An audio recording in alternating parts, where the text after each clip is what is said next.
should apologise. What's going on, mother lovers? Live and direct. Yeah. We're right here. How's the missus, Let mate? me just stop that. She hasn't got that flu that everyone's been going around 24. You ain't got none of that, all right? Wow, you see? Prescient. See that? Now, all of a sudden, they got me doing the weather. I'm Trevor McDiggy.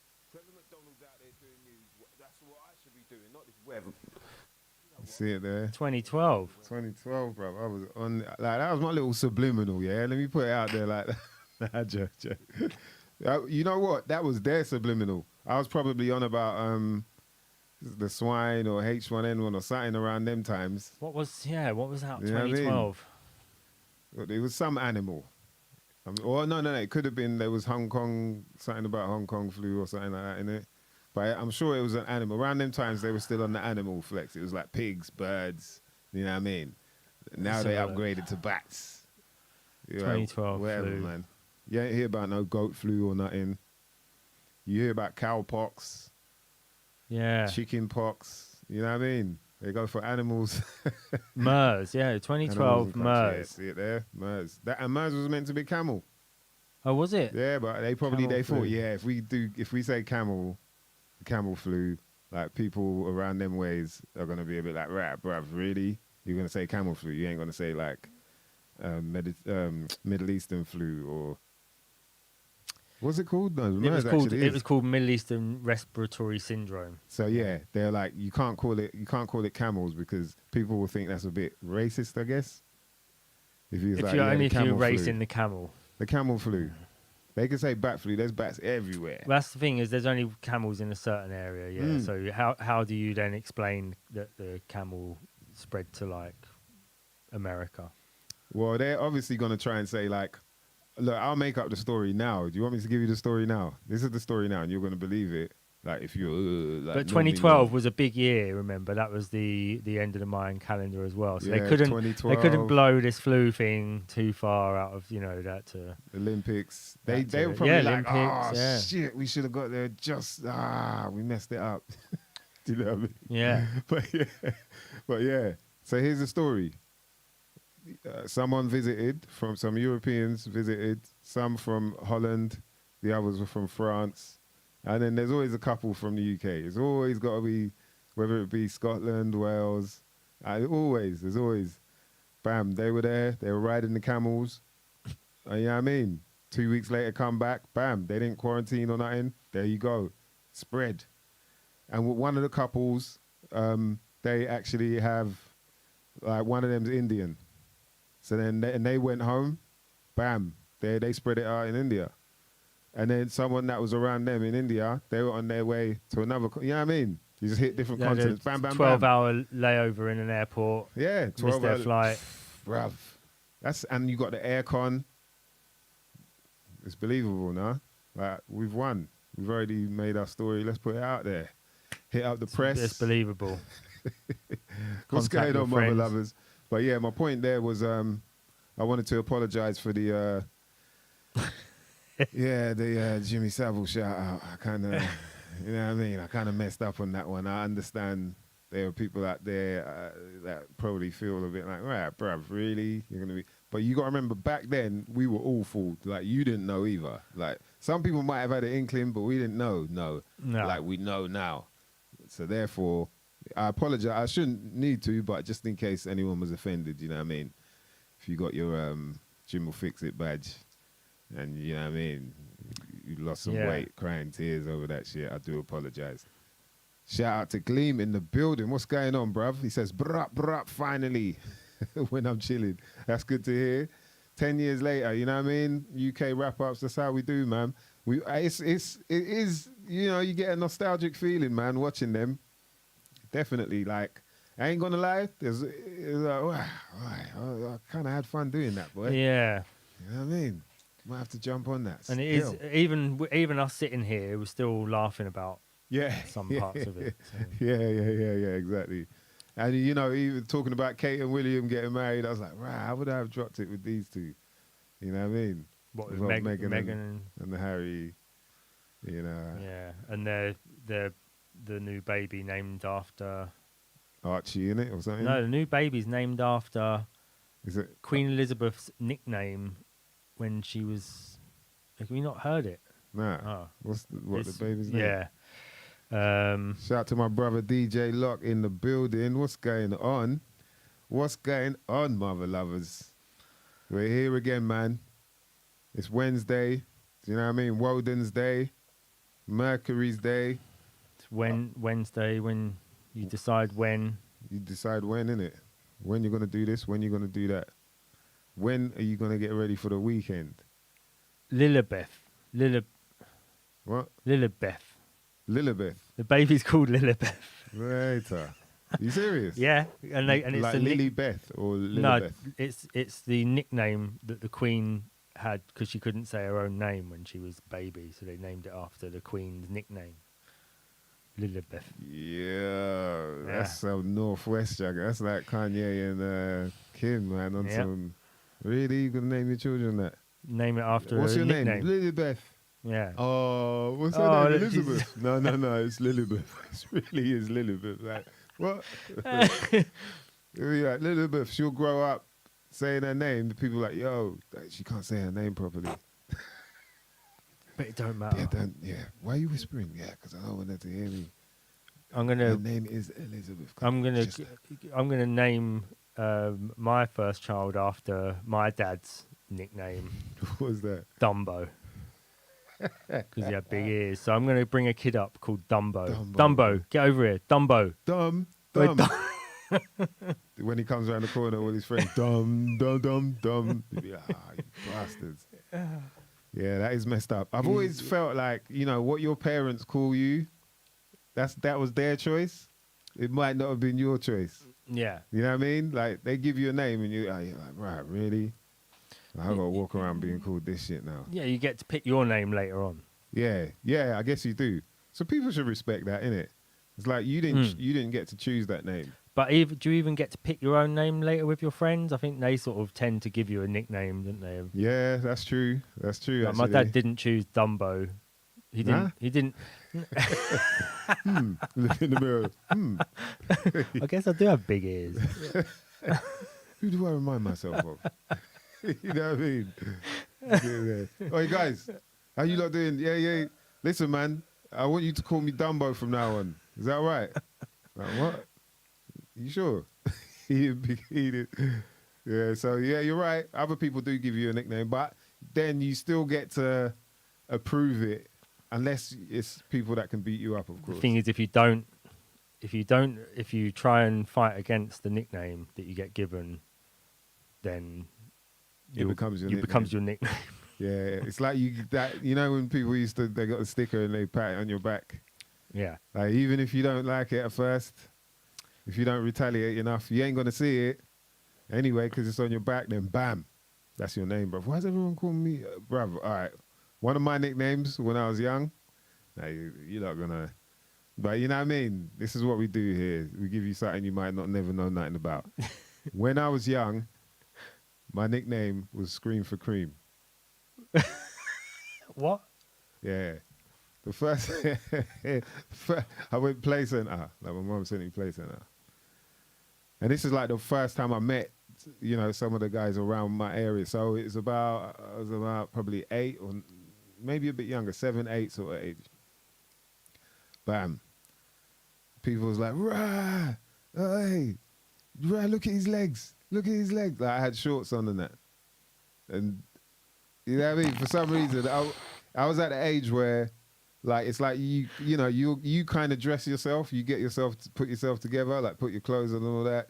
You know, that age where it's like your mum don't bathe you anymore. And, What age was that? I was around 8-ish. So, you know what I mean? It's a long time since, yeah.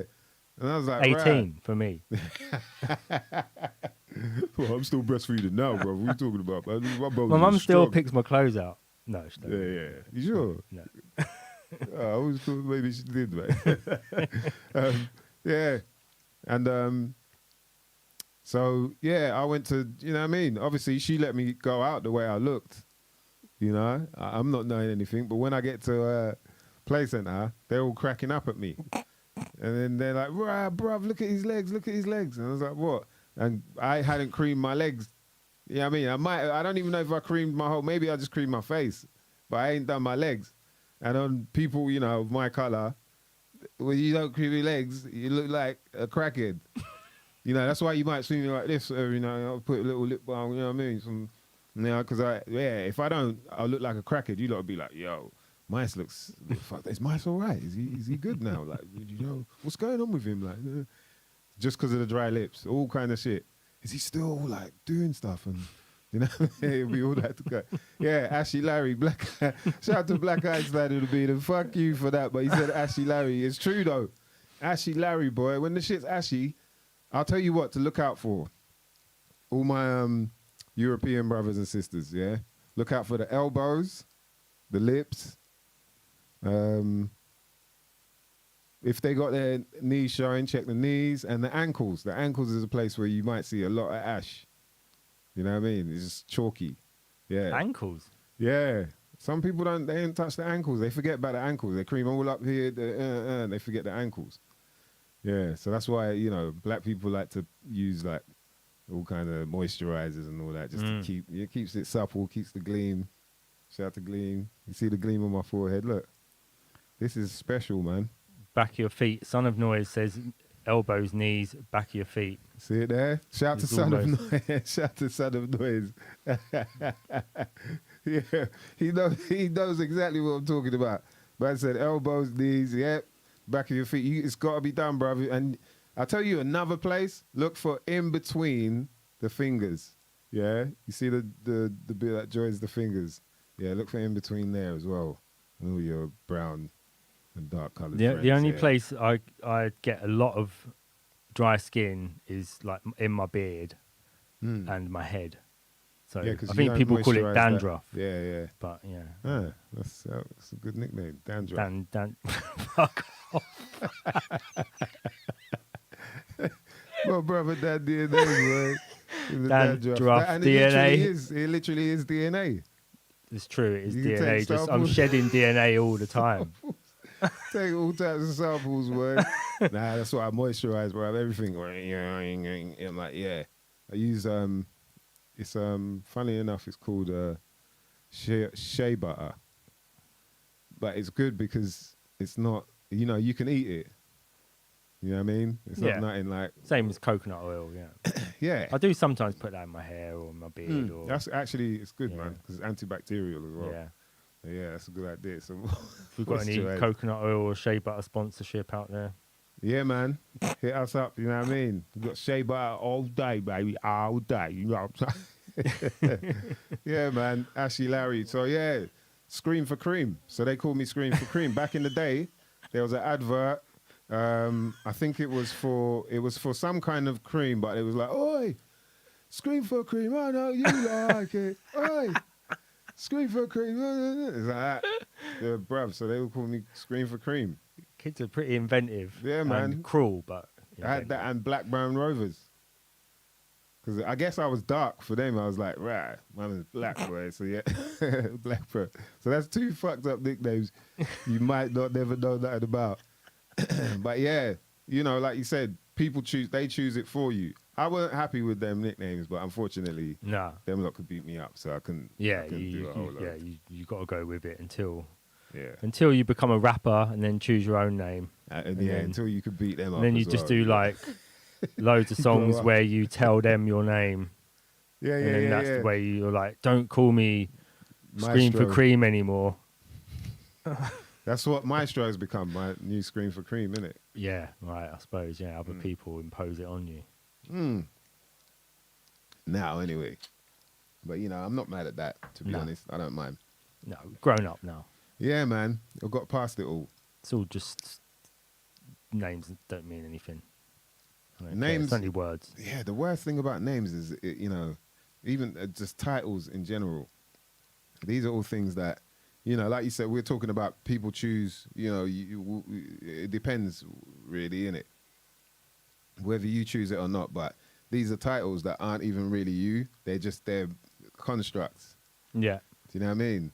But people get so attached to them constructs that we can have wars and all of this madness going on. There's all this beef going on. Rah, blah, blah, blah. Try and mess with these ends. Like, I'm from this postcode and from that postcode, that man, or this color. I represent this color. And you're like, right, boy, this is how attached we get to this thing that isn't really even. It isn't what. All right, for instance, I've got a mouse here. Who decides we call this a mouse? Someone decided to call it that, but it could be called anything we want. Do you know what I mean? Mm. But people could, yeah, man, it's got to be a mouse. There's a mouse because a mouse. No, man, it could be called a parrot because, kind of you think it and then it parrots what you're thinking onto the screen. So, no, it looks like a mouse. It's a tail and it moves around like a mouse. Yeah, the tail's a giveaway. Mm. But it could, if people call it anything, and it's the same with us. We could be whatever, but we get carried away with this country versus that country, or these people versus that people, and it's like someone's giving us that.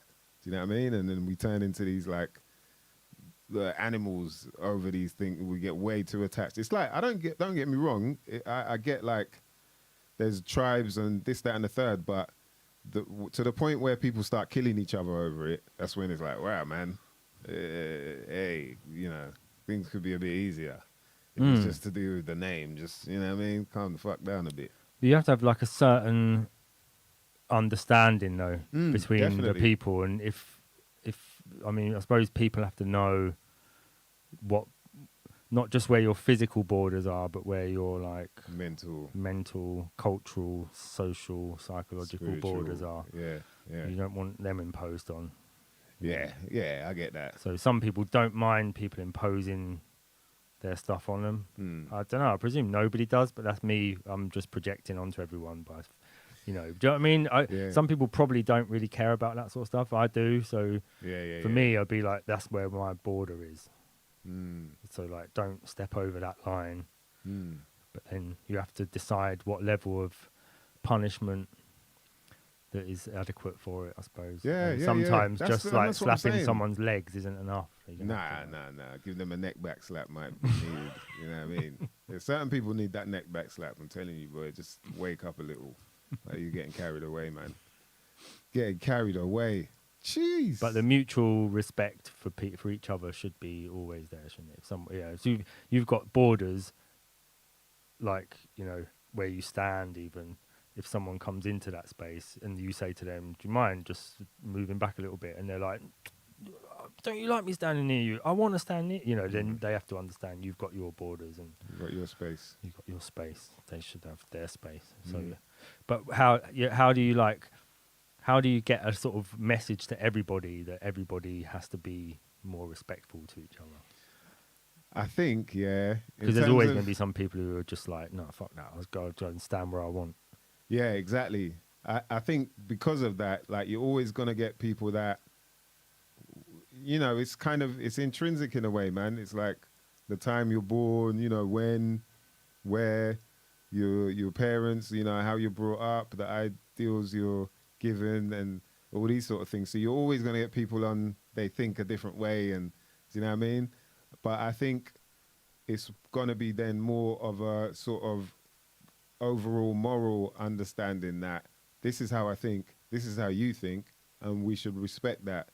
Like, it doesn't have to be that because I don't agree with you or vice versa, that now we have to be at odds with each other, because it's kind of, in the end, we're both mirroring each other, which means that we're probably not doing what, we're not acting in the way that we should, in order for there to just be, okay, cool, like, I'm content with that. It means that we're not content with who we are and what's going on. And I think that's a hard wall to knock down with a lot of people, because they kind of think in just one linear way, and they're not, not a lot of people have an open mind enough that they can, understand that there's, it's almost like there's the law of nature. Do you know what I mean? There's laws of nature. Like, we understand there's, you don't go into the lion's den, or there's certain things that there's no point, because it ends up in a place where we know. And it's the same thing with this, going back and forth. What happens in the end? Nothing. Like, it never goes, oh, okay, you're angry, I'm angry, good, man, a bit angry. Someone's going to get hurt, or something goes wrong. So I think it's a case of people understanding that. And for that to happen, they only listen to the mainstream. The reason why the world is this way, like it's been continuous, like perpetual war, fear, you know, like famine, like all these things that have people in these different levels of fear and, you know, worry, is because it's lucrative. You know, if people are worried about this, then they're more likely to get sick from it. Or if we tell them this is running out, then they're more likely to buy more of it. Or, do you know what I mean? It's lucrative to give people that energy. And, you know, unfortunately, the powers that be kind of, they control that and they make that happen. But I feel like they're the only way that can get across to people. Is, you know, even with all this stuff going on, I'm like, yo, so if Boris came out now and said, oh, we made a mistake, it's not as bad as it was, you know, people probably wouldn't believe it even. So I don't even know if that would work. But I feel like in order for people to kind of get more of an understanding of how, yeah, we are all different and we're allowed to be different. We don't need to be so different that we're angry with each other all the time for being different. It's kind of like, you're not going to change that by being angry. Do you know what I mean? And, oh, back and forth, oh, us versus you. So I honestly feel that a lot of it has just been planted there for us to be like this way. You know, stuff's always coming up now. In my opinion, everything that's out there in the mainstream, you know, after learning the stuff that I've learned over this year, I believe that majority of what we get, the news that we get in terms of the mainstream, is given to us in order to provoke some form of energy, whether it be negative. Yeah, most of the time it is negative, but it's, you know, so whether it be TV programs or movies or whatnot, it's not just about, hey, this is just entertainment. There's something behind it, because there's always a gatekeeper that says, yes, we can play this on our network, or yes, this will be next up in the cinemas, or, you know, there's always someone that's like, oh, well, no, we'll put that out next year. This will go on hold till, you know, and because of that, and then the sort of underlying, you know, we get so many things that have come out, and you go, yo, have you seen people like, yo, have you seen Utopia? Have you seen that thing Utopia? Yeah, like, bruv, we've watched that. And then you watch it and you're like, yo, it's like they were trying to tell man back then, 2013, like, yeah, just get prepared for this. Plant this little seed here. It's just entertainment, you know. And because it's just entertainment, people don't think, oh, right, maybe are they trying to tell us that? Nah, I'm going mad, man. They ain't trying to tell us that. But in my opinion, because so many things have happened since then, and that have come out in either TV programs or in movies, whatnot. And then I feel the news, it's almost like the real shit is in the fantasy world of entertainment, and then all the fake shit is in like the news and the papers and all, you know, all of that stuff is just to, yeah, let's promote this type of energy for everyone to get anxious about and have them worried about this, you know, whether the sun may disappear and, you know what I mean, or now it's aliens. Now it's like, oh, right, so what, they're admitting that aliens were here. Like, really? Where's that? I've got that up somewhere. Disclosure month or something. Is that what it is? It's like, this is the month when it was all. I'm just gonna. First of all, we've got a new green screen. Oh yeah, so let's show the green. Like, check out the green screen. You mother lovers, boy. Let's see. Hang on. Oh. Yeah, boy. Wow. Oh, yeah. There you go. There you go. Welcome to the blue planet, mother lovers. Follow me. Follow me, man. We're going to go in the sea with my friends here. They're helping me out. I don't need none of that, you know what I mean? I'm good. Let's go. Let's go.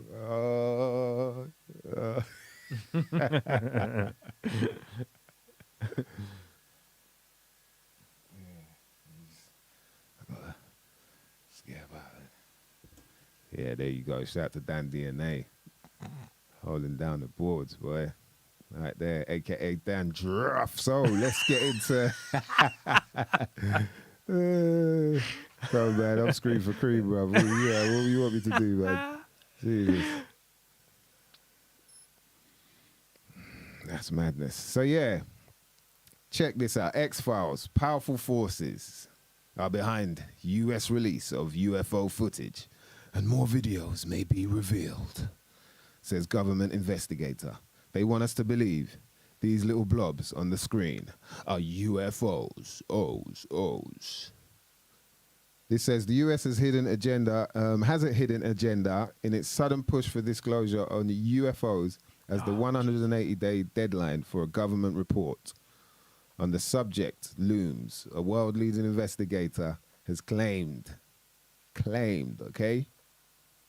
Nick Pope, a former UFO investigator for the UK's Ministry of Defence. So he's a former UFO investigator for the UK's Ministry of Defence. Okay. He told The Sun online, the world may never know why the Pentagon has done a U-turn after decades of denial on unidentified phenomena. The world may never know. For real? You think the world may never know? You think the world might not never know nothing about you lot talking shit to us, feeding us some BS. Bruv, they've, because when you think about it, like, look at us. We got a green screen here. This is, like, obviously nothing compared, but they're on the levels where they can make shit look like it's real. Well, no one knows this is actually underwater. We're filming this. We've got an underground. We've got like an underwater. But yeah, what you're saying, something like the moon landing. Yeah, it could easily. We've done this easily in this room with a computer and, you know what I mean? and a piece of cloth. So when they're talking about the alien landing, have you seen that? There's like this building. I saw a video of this building where there was, some weird 3D thing going on, but basically they make it look like this arm is reaching out from this big building. It's a big, massive arm, and it goes like that and, and reaches out. Hold on, let me check my elbows, boy. I thought I was fucking up there. No, they're not ashy. It's just a little bit dark. That's from when man's resting, you know what I mean? When man puts the elbow and... All right, Scream. Yeah, all right, Scream. Bruv, I get the elbows, man. Trust me. Supreme. You know what I mean? I'll make sure I get the elbows supremely. I have to, you know what I mean?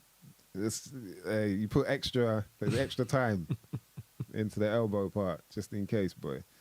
Just look out for rappers. Look out old school rapper videos, even new ones, and you just check the elbows. You'll be cracking up, boy. Now I've told you that you won't be able to unsee the ashy elbows. Hey, so let's carry on with this. Look, so he's saying, in the last 3 years, there's been an abrupt turnaround as the Pentagon took the unprecedented steps of releasing 3 stunning UFO videos filmed by the US Navy. It's all from like sources that we'd obviously trust, US Navy, Pentagon. Right, this is real. NASA. Is NASA? No, NASA's not involved yet, are they? NASA will come through somewhere. The Director of National Intelligence's office, the highest intelligence body in the US, was given 180 days to compile the dossier, with the deadline expiring in June. British defence officials continue to deny everything about any existence of investigations into the UFO issue or that they are sitting on any unreleased files. So when they say British defence officials, like, who are they talking about?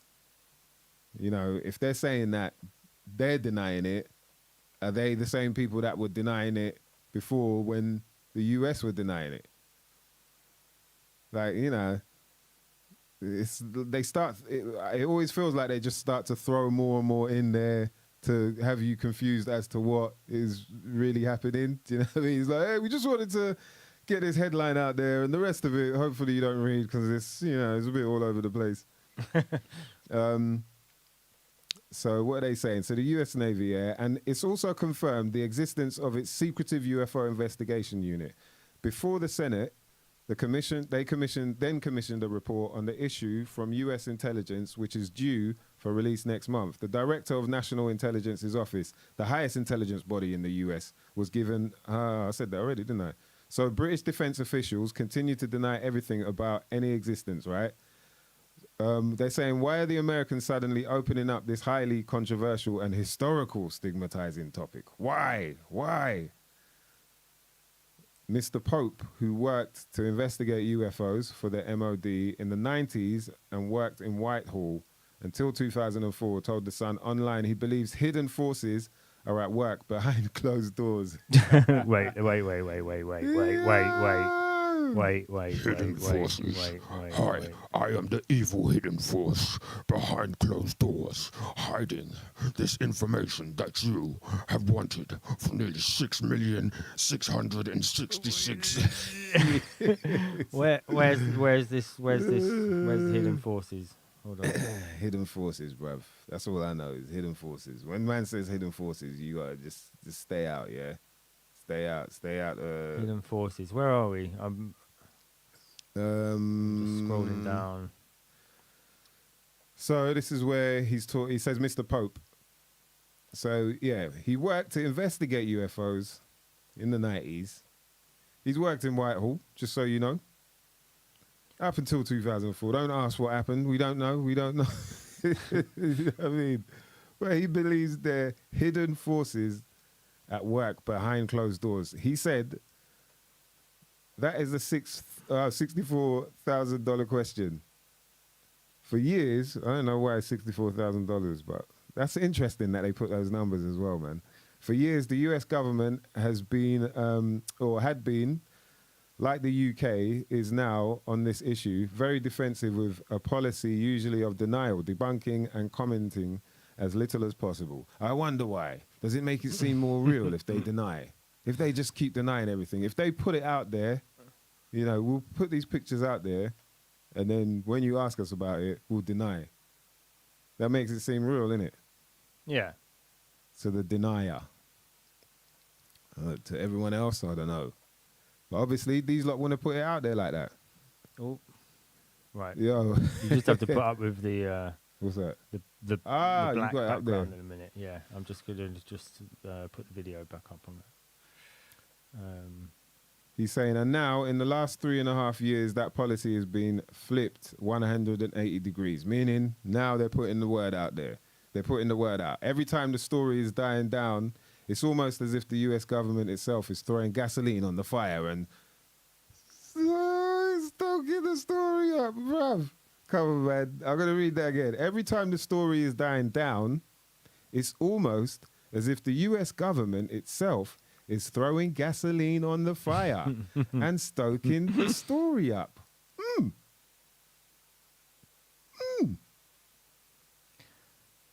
That's ironic, isn't it? So with the deadline fast approaching, Mr. Pope hopes the task force report will reveal new information and potentially further footage and images of UAPs. UAPs? Unidentified aerial phenomena. Oh, it comes as another round of See, footage. they've changed it from unidentified flying objects to To unidentified aerial phenomena. That's so interesting. And also, they didn't explain what that means either. Almost like they didn't want you to know. No. They want you to just skip. That's what I'm saying. Bit of jargon. Throw a bit of jargon in there, so you just have to just feel like an idiot, like you don't understand what they're going on about. Bruv, and then when you see these pictures, yeah. I've got the pictures up now. Yeah, I'm not being funny, man, but come on, man. We're meant to just believe that, innit? Like, we don't know what it is. Yeah, it's unidentified, but you really, yeah, it's a UFO. Like, yeah. Look at that. What is that? That could be a bird, bruv. That could easily be a buzzard. Straight up. Like a podgy crow. Pheasants can fly, innit? Can pheasants fly? Yo, can pheasants fly? Like, I'm sure pheasants can fly, man. Yeah, not very far. They sort of take off and tend to get shot when they take off. So. Yo, shout out to Space-O in the building. He says, yes, getting technical with the streams, rocking the green screen. Hey, bruv, we got. I told you, man, every week we're going to step it up at a certain level. We have to, man. This is what it is. And you're with us every week, building it with us, man. So we appreciate you, mother lover. You know what I mean? You might have like, we might have a little Q&A later on. Who else is there? Mr. Green. Yes, Mr. Green in the building. What's going on, bruv? Hey, look, he said no one said it's aliens. See it there? Space-O saying we got HD images back from Mars. So what Mr. Green is saying, no one said it's aliens. And that's exactly it. He's like, the wording, they word it just right that you'll end up running off and making up your own story about it. And go, right, yeah, the aliens, you know, footage of aliens. As opposed to, what do they call it now? UAPs. And they put X-Files there just so, straight away you're thinking of aliens, do you know what I mean? And then in quotation marks, powerful forces. Yeah. Jeez, bruv. Powerful forces are behind US release of UFO footage. So, in the end, does it sound like it really is, like they're 100% sure that it's UFO footage? No.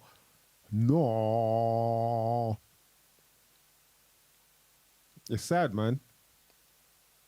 Right, so Mr. Pope explained that if you went to the Pentagon as a journalist with any queries on UFOs between 69 and 2017, you would have been told there was no official interest and no investigations. Yet something mysterious has changed behind the scenes, which has seen the astonishing U-turn. And now the question is, what?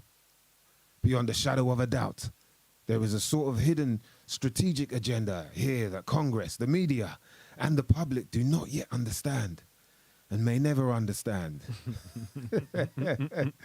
Marvin said, something is playing out right now. Powerful forces are at work behind the scenes, pulling the strings on this.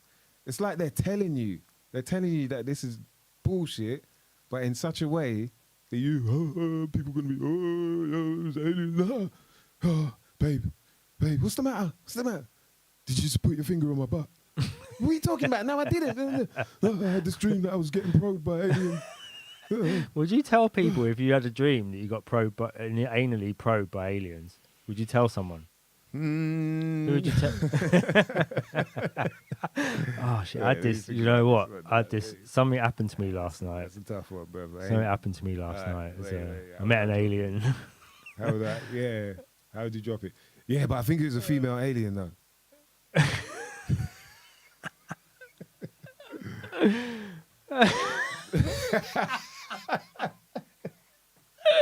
Like, just to say, yeah, nah, but you know what I mean? It's a female alien, so like it weren't really. Plus, they weren't human, so it's not even really. You know what I mean? Really, yo. Shout out to More One. What's going on? More One in the building. Yeah, I'm sure that's More One. Yes, bruv. Easy. Yeah, boy. I don't know, man. It's aliens now. Now we got to worry about aliens. Like, really? Like, I got enough on my plate. You know what I mean? I'm not worried about fucking how much hand sanitizer I got left in the freezer that I got to defrost for this week's run. This week's. You know what I mean? How many rubber gloves I got left? I'm already out here, like, stacking the cupboards with toilet roll. And now I got to worry about aliens. No, you lot taking the piss, man.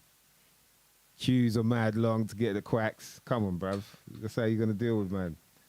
Yeah, anyway, man. It doesn't matter to me if there's aliens or not. Regardless, the world still turns, or the stars turn around us. I don't know. We still got to work that one out, I guess. Shout to Gleam. He says, sale of Tic Tacs gone through the roof, though. They were worth more than Bitcoin. Yo, Tic Tacs have gone up. Bitcoin's going up. Apparently, what is it, 35 grand or something like that? Bitcoin. For one Bitcoin? I can tell you if you, yeah. It's gone up and down all week. It's gone up and down? Yeah. I'll do the Bitcoin report. No. For everyone that don't know, Dan is invested in Bitcoin. So Dandruff. Yeah, I was going to say it, but I didn't want to, you know what I mean? I didn't want none of the snowflakes start falling and that.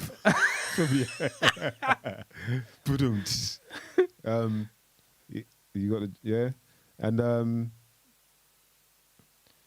so, you know what I mean? This whole thing about Bitcoin, I'm still not sure about, to be honest. But D has decided to invest, so we're going to find out if he can get rich as soon as possible. he hasn't been on my case about joining up, you know what I mean, and paying in. 26,000. He's not hustling me. Oh, is it? Yeah. 26,000. Yeah. So US dollars, 36,000. Oh, so it's all right, 35 yeah, so US dollars. That's probably Sorry, what. Yeah, that's okay, probably what everyone's quoting. All But right. we've got our Bitcoin millionaire Tom Arnott in the chat anyway. Oh, is it? Tom's all right, Tom, Bitcoin millionaire. Yeah, we might have to school us on it, bruv, because you know what I mean. I'm still trying to figure out whether it's a pyramid scheme or not. You know, pyramid, no Masonic order or anything like that. Shout out to Anthony Turner in the building. What's going on, brother? It's the one and only Mice. You're damn right. You know what I'm saying? Mice Hayes in the building. I got my blue blockers on. I know you lot might be like, "Rah, Mice, where's glasses?" Like, now these are blue blockers. They block out the blue light, especially when the Smurfs come around. You know what I mean? You don't want that blue light shining in my eye. You know what I'm saying? Smurfs come around, try to do a Mooney. You're like, bruv, come on, man. I need the blue blue blockers. Yo. Check space. I said, tough call. End up on the front of the sun. E.T. raped me. But the thing is, if you told someone, you'd have to then, like you say, you'd have to think of it either it's like a woman alien, or you'd have to say, oh, maybe it was a dream. But the thing is, if you're dreaming about that sort of stuff, it's just as bad as it. Yeah, your missus will be pissed. She'll be like, Rav, for real, you had a really wet dream hot dream last night with an alien, but the thing, yeah. Was that you who done that? No, that weren't me. What's That must have been an alien then. It's an alien finger as well. You've been watching too many alien films, I think, that you're starting to fantasize about being probed by aliens.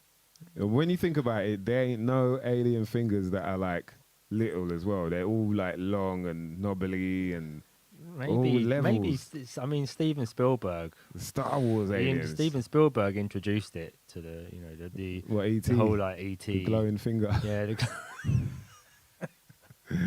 Whereas E.T.'s like, E.T. You just look at the finger like, yo, and it starts glowing. Yeah, bruv. Yeah, I don't know. Starts vibrating. Yo, anal probe by E.T., boy. Yeah, your life is fucked after that. Because it's not like you can sue. Who you gonna sue? NASA will be like, nah, they'll deny. They will deny and shit anyway. They'll go back, yeah, we do another 180 back, and we're gonna deny this one, bro. Fuck that. Yo. See it there? See? More one. He's on. That's exactly it. He said, quick thinking. The fact that it's a female alien makes it slightly better, but still, it's still not cool. I'm just saying, if I can get the slightly better part of the equation, then fuck it, yeah. Because I've already put it out there. The fucked up thing is, it was a dream. Hopefully it was a dream. When I get to the toilet, I'll find out, innit? I'll have to check. Tom Arnott says, imagine traveling light years across space to carry out prostate examinations. Oh, fucking sick bastards. Bro, these lot are trying to say they come. I don't, like, what would aliens come here for? Like, bruv, with all the shit we got going on. They're like, nah, I'm off, bruv. What? You lot, is this how much drama's going on here? Like, you lot all fucked up. You lot don't even know how fucked up you are because the internet's telling you some bullshit. Let alone the TV and radio. It's like, yo, it's all fucked up on the planet Earth. They'll be like, yeah, just come quick, couple probes and bounce. Let's go to another dimension, man. These like ain't worth it. These like ain't worth it, man. E.T., fuck that, bruv. You better phone home quick because this ain't it, bruv. This ain't it. Elliot ain't it, man. Yeah. So Gleam saying Bitcoin just smashed, bro, nearly 50K in the past month. Oh, 50%, sorry. Yeah, see, I know Gleam is on this. I had a feeling we'd get some man them that are on this Bitcoin juggling. Like, Gleam, are you a Bitcoiner? Let us know, man, because we might need a word with you, man. And China's about to release their own currency. All right. Yeah, I've heard that, actually. They're about to release like a cryptocurrency, but it's going to be at a gold standard, apparently. And I think also you can only use it there. Like, this is what I'm talking about. Disney coins for China. This is what I'm saying. Disney coin. Is that what they're calling it? Well, well, I mean, if it just works within China, I think Yeah, their economy Disney is coin for already real, their sorry. economy already works that way. They have two economies, so they have an internal economy, and then they have an economy that they trade on the world. So they actually have two, you know. So they're because they don't have a private central bank. So they have their own. China doesn't have a private central bank, so they're not on the banking network. China has its own bank that's run by China, owned by China, and all the rest of it. So they have two economies. They have the internal economy in the country, which is like goods and services, where you traded on labour and things like that, and what's produced. And then they have a global economy that they trade with other countries. So when they generate cash within the country, they can then start buying and selling stuff outside of the country. It's pretty smart, isn't it? Yeah. There's only a few countries that have it still, I think. There's China, Russia. Russia's got its own bank still. China, Russia. Oh, whoa, so Syria. Funny. Iran. Seems to be, there's a common thread there. The common thread is they all have their own banks. Yeah. It's amazing, man. Yeah. All the baddies have got their own bank. There's something about having your own bank and being a baddie. Yeah. There's one famous baddie They're always from the the ones past in who the had his movies. own bank. Yeah. They're always the baddies in the movies, isn't it? Russian, Chinese. Nazis. Yeah. They're everywhere, man. Jesus, the Nazis, can't get rid of them, man. They're like friggin' They had their own bank. Roman Empire. Yeah. So, scroll up a bit. Someone was saying something. I think it was. Someone was asking, what does the shout out to that a trifle. SYMNNKNA. That means shit you might not never know nothing about, aka something you might not never know nothing about. That's what we're talking about here. Thank you for joining us, Merely. I like the name as well, Merely a Trifle. Yeah, but back to this whole UFO sighting and, you know, it's obvious where they're trying to lead it to, in my opinion. The technology is there to make it seem real. People believe majority of what they see on the TV screen, and that's not even real. Do you know what I mean? It's a depiction of what's real, a lot of it. So it's going to be interesting to see how people handle, you know what I mean, when E.T. finally does get that vibrating finger out and pointed at the butthole. Pointed at the butthole. Pointed at the butt. Hey, pointed at the butthole. At the butt. We gonna put it at the butthole. Aliens land. And this is the theme song when they land. You just pointed at the butthole. At the butthole. Pointed at. Yo, I cannot believe this, man. The fact that he's even telling you as well. It's almost like they're doing something strange behind the curtain. So look, he also says you can understand what's happening. U.S. Navy videos, guidance to pilots, classified briefings to Congress, but the why, nobody knows. There is a lot of speculation. Some people think it's factional with a believer. He put believer in quotations. I don't know why. Faction coming to the foray. Or it could be a believer events-led. faction, as in like all the people who are dead, you know, true believers in the UFO thing are coming to the fore now and starting to sort of push for disclosure. I guess that's, you know, that's what he's saying, I think. And this is an interesting little paragraph here, or sentence, I should say. Look, he says, there could be something about the phenomena which is just going to be undeniable very shortly. And this is the US government trying to get out ahead of the story and drive the narrative. You hear that, ladies and gentlemen? Drive the narrative. The US government. What a crazy world we're in, man. Glebe says, To be honest, dreaming of Sigourney Weaver is just as bad as aliens, in my opinion. Yes, well, there was a time Sigourney Weaver was hot, apparently. Isn't she a bloke? No. I don't know. I mean, she was in Aliens, so you never know. But yeah, like, she obviously got there somehow, some way. Someone thought she was banging. You know what I mean? What can you, what can you do, man? Oh, dear. Yes, crazy things going on out there. So, obviously, they're trying to set us up. You know what I mean?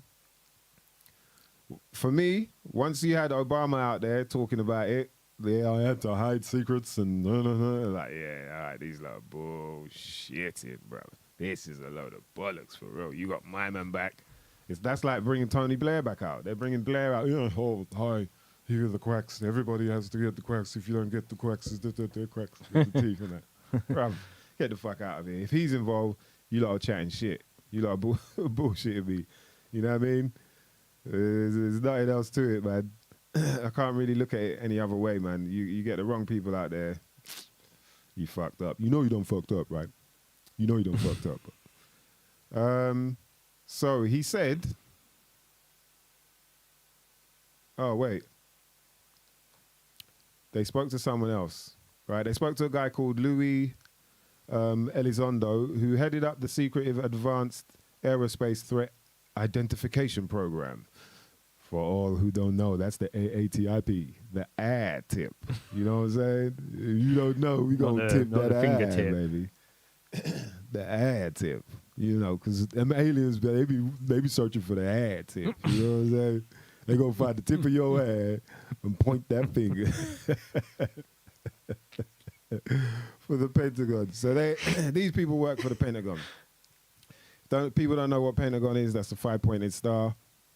You turn it one way, it's good. You turn it the other, it's evil as a mother lover. I am the 5-pointed star, Baphomet. AKA Saturn. People worship me 666 million feet beneath the Earth's crust. So the DOD had egg on their face. They realized lying about a topic isn't the best solution. Probably better to own it.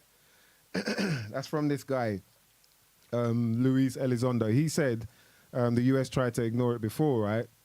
And it blew in their faces. It's like, yeah, if you say so, bruv, we're meant to believe you, yeah?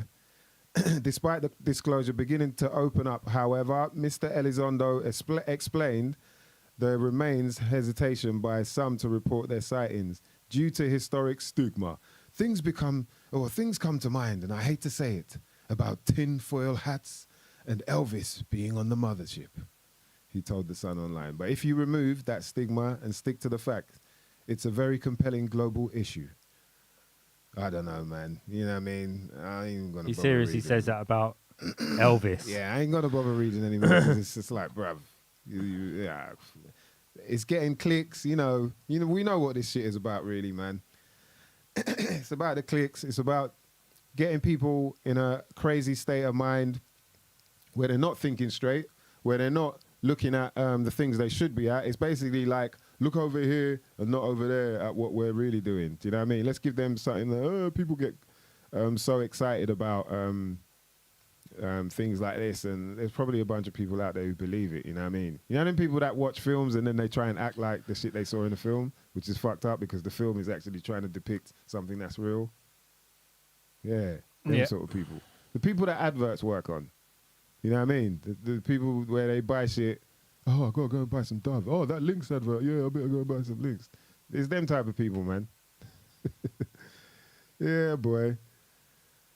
Let's see. So what's Gleam saying? He's not on it now. Yeah, because we want to try and chat to someone who's on the whole cryptocoin. I tried to holler at some guy. He was like interested in doing it, but he didn't get back to me. Maybe because we ain't big yet. You know what I mean? We ain't blown up yet. I know how it is. The industrial mother lovers out there, they be doing industrial shit. You know what I mean? But we just wanted to find out from a hip hop head. So if you lot know any hip hop heads that are like heavy on that whole cryptocurrency thing, that would be happy to school us a bit on it. You know, we might throw them on the grill a little bit. You know what I mean? Because obviously, I just think, like I said before, I feel like this whole crypto jugglings is a Trojan horse into a cashless society. That's what I feel. The whole thing about it, yeah, it's decentralized and it's like, is it really though? Like people don't even, there's no one in contact with the guy who originally made the thing. He's disappeared now. He's meant to be some guy from Japan, you know, who, I don't know if he lived in Germany or they're saying he had a German email address or something. Yeah, who knows, man? When it's all like that, you know, when there's a whole storyline, oh, he was a guy, he traveled to Tibetan mountain and he meditated for 333 days and decided on his awakening that he would start a thing called Bitcoin. He did not know it would be called cryptocurrency, but he got onto his German email address and sent a message to his friends and told them, I'm going to start this thing called Bitcoin. Cue the flute. Yeah. Meditative flute music. There are some people who think that it's the preparing for the space economy. So the like the idea of sort of credits, that this will be like an off-world, a way of trading off-world, because it will be just numbers on a computer, and or you can just sort of copy something from Mars or the moon. But that's if you believe, one, that the Earth isn't flat, and then two, that we've even left Earth's atmosphere if it is round. You know? So there's two factors there that you've got to try and... First, you have to try and explain those things to me before I'll believe that this is a credit system for off-world mining and off-world blah, blah. Yeah. Like, to be fair, it's kind of started in a sense, like people have already been primed for it. I remember hearing that story about this couple in, was it Hong Kong? Pardon me. I think it was Hong Kong, and they had a child, but they were so into this, this sort of virtual reality game where you have a world, you live here, and you got this family, and they had a child within that world, in this virtual world, that their real child actually died. Well, like they deprived it of food and love and all the things that you're meant to give to a child. So like when things like, I mean, who knows if that, I mean, I believed it, and I guess it's kind of, it's quite a possible thing if people are that hooked on games, on the whole gaming world and virtual world. You know what I mean? But boy, so when things like that are happening, then I can imagine, it's like, bruv, really? So you want me to be paying? I'd rather walk around with physical stuff. Like, just keep it normal. Not all of this, like, I've got to rely on this being charged and, I dropped it in the toilet. Now I can't buy no toilet roll for the next 3 days because I've got to wait for a new phone. Or I put it in some rice, hold it for 24 hours. Bruv, I ain't wasting my rice on that shit. The doo-doo water. Come on, man. Do you know what I mean? But I'd rather just let me walk around. Like, if people want to do that, let them do that. But I don't be talking about, we're going into a cashless society where there'll be no cash and you have to use your phone and the Internet of Things. Like, fuck off. I'm not into the Bluetooth. I don't like the blue, what are they called?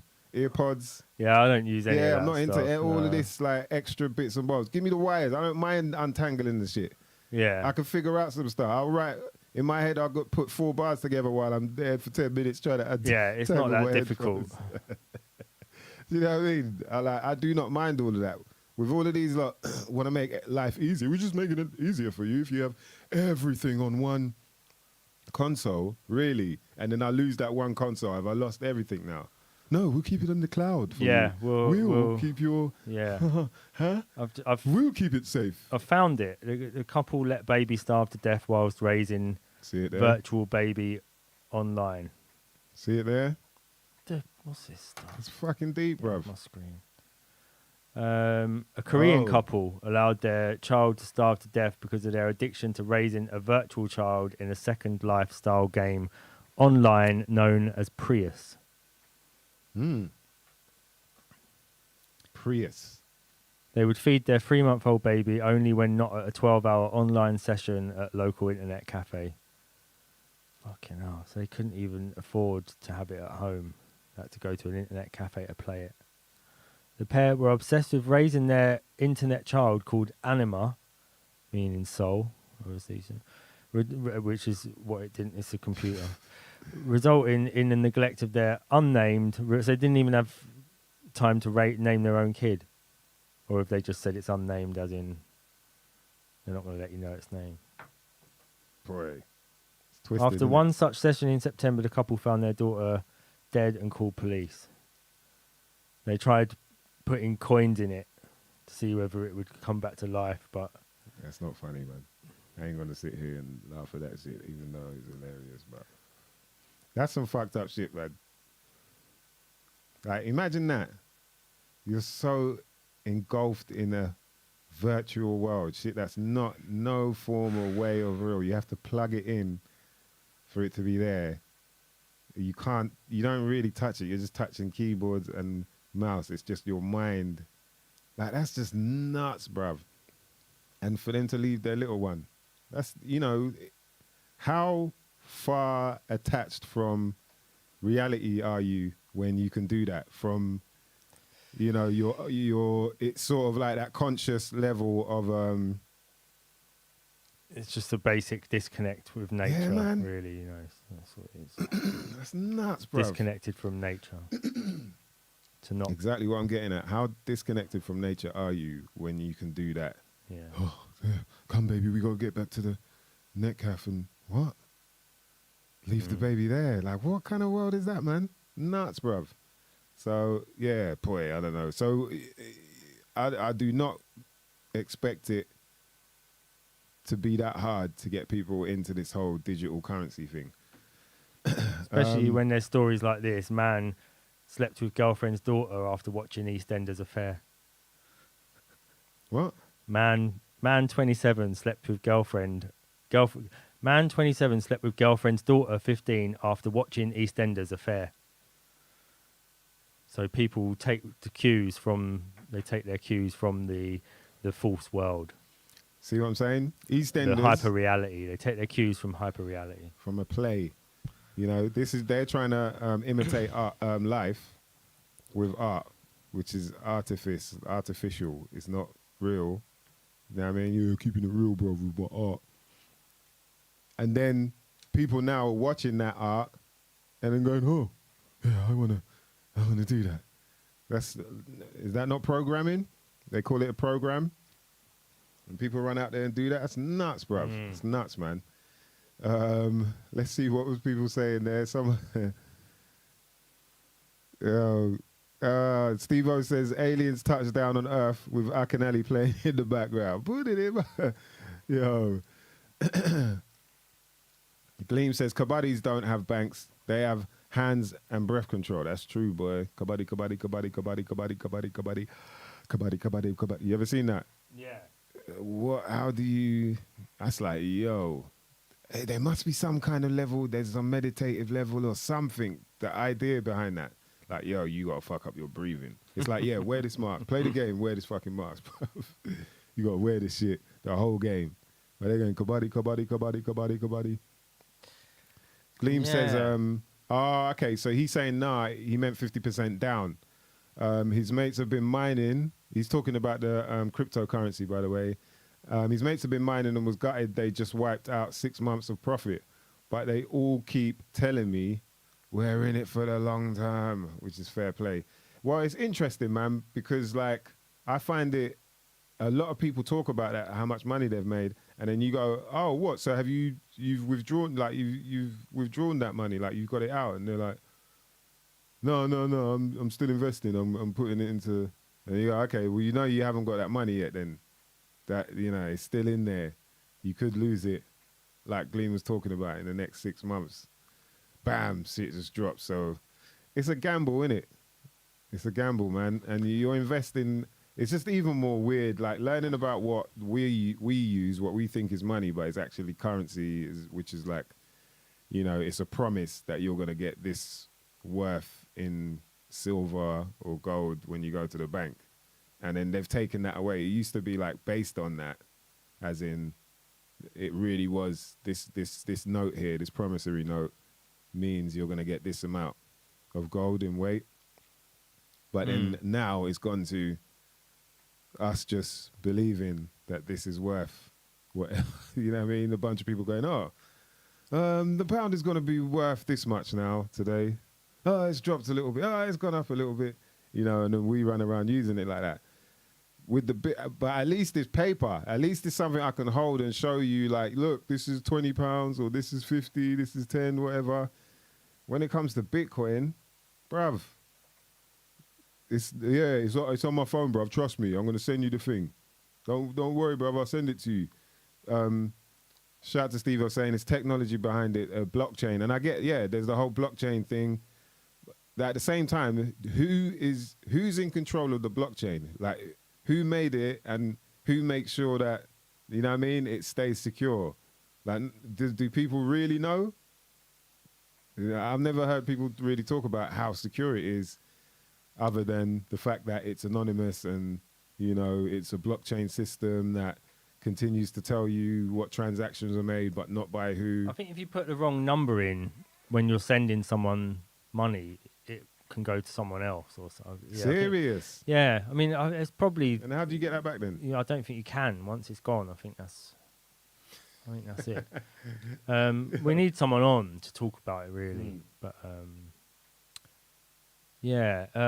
as for like keeping it secure, you can use apps now that track all of your Bitcoin trades and purchases or whatever. But and then obviously when you log back into your account on there, so you can go from laptop to phone or whatever it is. But then if they shut down, I don't know what happens to it then. What happens if that company's like, yo, and you're going to be like constantly just copying hard drives with your Bitcoin data on it for the rest of your life, really, isn't you? I mean, in a way, it's like it's more the way that like this sort of great reset world is going is it's more resource heavy than the world before. Like, how much did it cost to print paper and press a gold coin or press some sort of coin and print a promissory note, compared to how much it costs to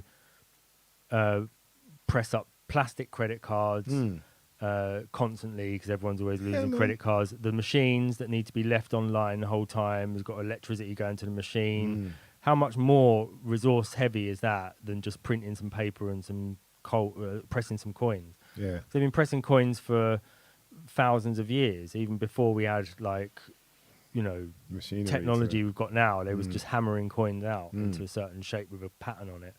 So it obviously was less resource heavy than credit cards and all the rest of it. So although they're saying that we're going into like a environmentally friendly world, it seems like it's using more resources. Yeah, like making electric cars, getting rid of the batteries from electric cars. Yeah, man. You know, all these sorts of little things that just seem like they're better, but actually, like, you still have to get oil for a wind turbine. It still needs oiling. So where'd you get? It's mad. Yeah, you've got to put mad, fucking man. oil in it still. Brother, I was at the car garage the other day, and it was like it was a big brand and all that. And I was asking the guy about the cars, you know, a few bits and bobs to do with whether, you know, it was still good to get a petrol car, and, you know, the thing about hybrids. And what he was saying to me was like, yeah, we've got electric cars here, but he goes like, look, if everyone, all the garages sold their electric cars today, and then people were driving around, there's not enough of those stations, you know, that the charging stations for everyone to be able to function properly. And he goes, even then, even worse still, if everyone then switched, like they want everyone to switch to electric cars, he said it wouldn't work. Like and he goes that it would use more resources, like you were saying. It'd actually be more detrimental. And it's like, bruv, and you're standing here still selling these shits. Yeah. like you, well, I've got to do my job, innit? But it's like, it's madness, man. And it's the same thing. They're talking about, oh, you were saving the planet by doing this, you know, do your part and whatever, bruv. Like, we know where it's going, man. We know exactly where it's going. But Space O saying we don't use gold standard anymore. That's true. Exactly. But no, I'm not. I just meant like back 1,000 years ago. Where they was minting gold coins, they didn't even have like heavy machinery to be able to print these coins up. They was just stamping them out of a hammer and some sort of metal marker that had the mark of the king on it or whatever, and they just smash it really hard into the coin until it just stamped it. Because gold's obviously quite soft. Yeah. So what happened was we went. Oh, it's gone. No, that was it. So I weren't saying like gold now. I meant like back then. Yeah, I thought they had a good economy of just they didn't need to have plastic credit cards. They still managed to like run their lives with just using bits of gold and paper and all sorts of other things. Yeah. And the thing is, the gold, we were at a gold standard and not too long ago as well. And then what they did was they removed the gold and then made it that the dollar is the standard. Do you know what I mean? So now all the currencies around the world are all kind of based on they're tied to the dollar. Tied to the dollar. They have to go through the Federal Reserve to get. And so it's now we're it's tied basically to money that isn't. We're tied to currency that isn't. It's only worth what we, all decide that it's worth, or we don't even get to decide. The Federal Reserve sets it. Yeah, you know what I mean. So yeah, he's right. That's exactly what it is, man. And imagine, so we're in that world where it's just us giving that money its value, and then now they want to switch it over to the Bitcoin, where it's even more so that, but then it's just digital. You know what I mean? It's just numbers on the screen, I guess. I don't even. Well, we'd have to speak to someone anyway. But yeah, man, we've got a lot of questions. They're building up. Oh, is it? Our questions about Bitcoin. We've got more and more questions every week building up about it. Yeah, if you exactly. know anyone? No one's on the gold standard. A lot of people still think currency is based on it. Space O is correct. And it's madness as well, man. He wants just to say space, not Space O. Sorry. Sorry, bro. I'm sorry, Space. Because he said someone else has taken the name Space. Oh, sorry, Space. You know them one there. You know when people give you your name, like we were talking about earlier, like, that's it. Now you're Space. Yeah, it doesn't matter. You're Space O now, bro. Nah, it's Space. Yeah, man. It's a weird world, man. And what's even weirder for me is that there's a whole bunch of people on this planet that know that shit, but there's nothing we can do about it. Well, it seems like there's nothing we can do about it. I believe there's always a way. Where there's a will, there's a way. And I think it goes back to what you were saying earlier about the, who was it? Who had their own little, Disney. The Disney pound. Do you remember Brixton, the Brixton pound? There was a while where Brixton had its own pound for a little while. Let's have a look. There was a while, I remember the Brixton pound. There was a Brixton pound moment. There is, brixtonpound.org. Yeah. Yeah. Support the Brixton pound. Buy notes and limited David Bowie print. Welcome to the future of money. Again, local. Let me bring this up. David Bowie, yeah. Yeah, I got a David Bowie pound, David Bowie note or something. Yeah. Yes, Rumble TV in the building. Shout to Ken F. Back to barter. Boy, I mean, I don't see why not. The thing about bartering that I think is going to be hard is obviously when people want to purchase their, what do you call them? You know, their electrical goods and their bits and bobs. Like, who are you going to go to? You know what I mean? Are you going to go to Curry's and be like, yeah, can I swap these? Well, look, I've got 2 goats. I've got a little bit of gold. And true. Yeah, I've got 2 grams of gold, a gram of platinum. I don't know. I don't know how that's going to work. In terms of your essentials and whatnot, I reckon it can work with all the local farms. You know, if people do that sort of thing in terms of shopping for their food. But yeah, in terms of how I think we can get there, it's like doing campaigns like that, where not when you got David Bowie and the Fly looking like that, but where it's about having a currency for your community that you will use and you will put your value towards. Do you know what I mean? Like people agree on the value of it is this, and then that's what you're spending. You know that, and that circulates. But boy, for us to get there, jeez, that's gonna be whack. That ain't gonna be easy, man. Because people are. What's David Bowie got on his shoulder there? Is it like some?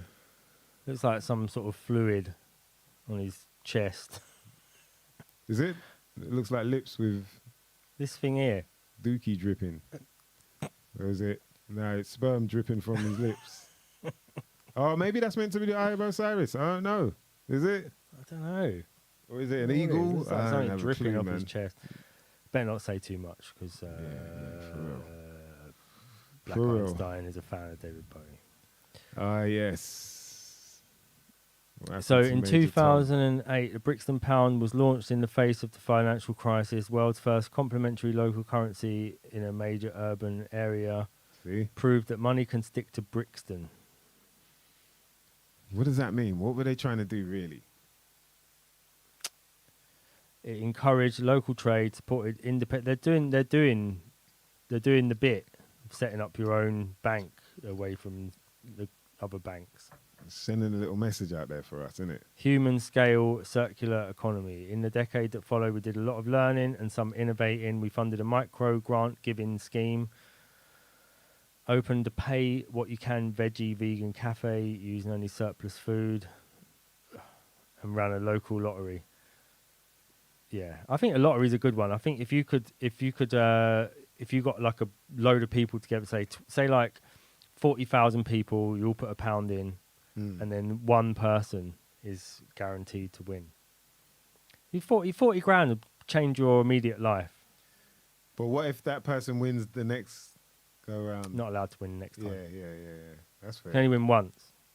That's But the fair. only problem is, if you put money in, you've got 40,000 weeks to wait if you don't win. Yeah, like you're probably better off. Yeah. And then like eventually you've put 40 grand in.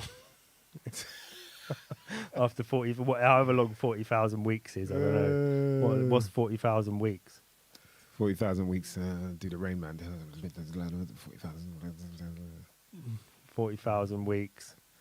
That would be about 20,000. No. What am I talking about? 52. No, 40,000 divided by I was really trying to work it out as well. But divided by 52 yeah, it's would 52, be that's 769 years.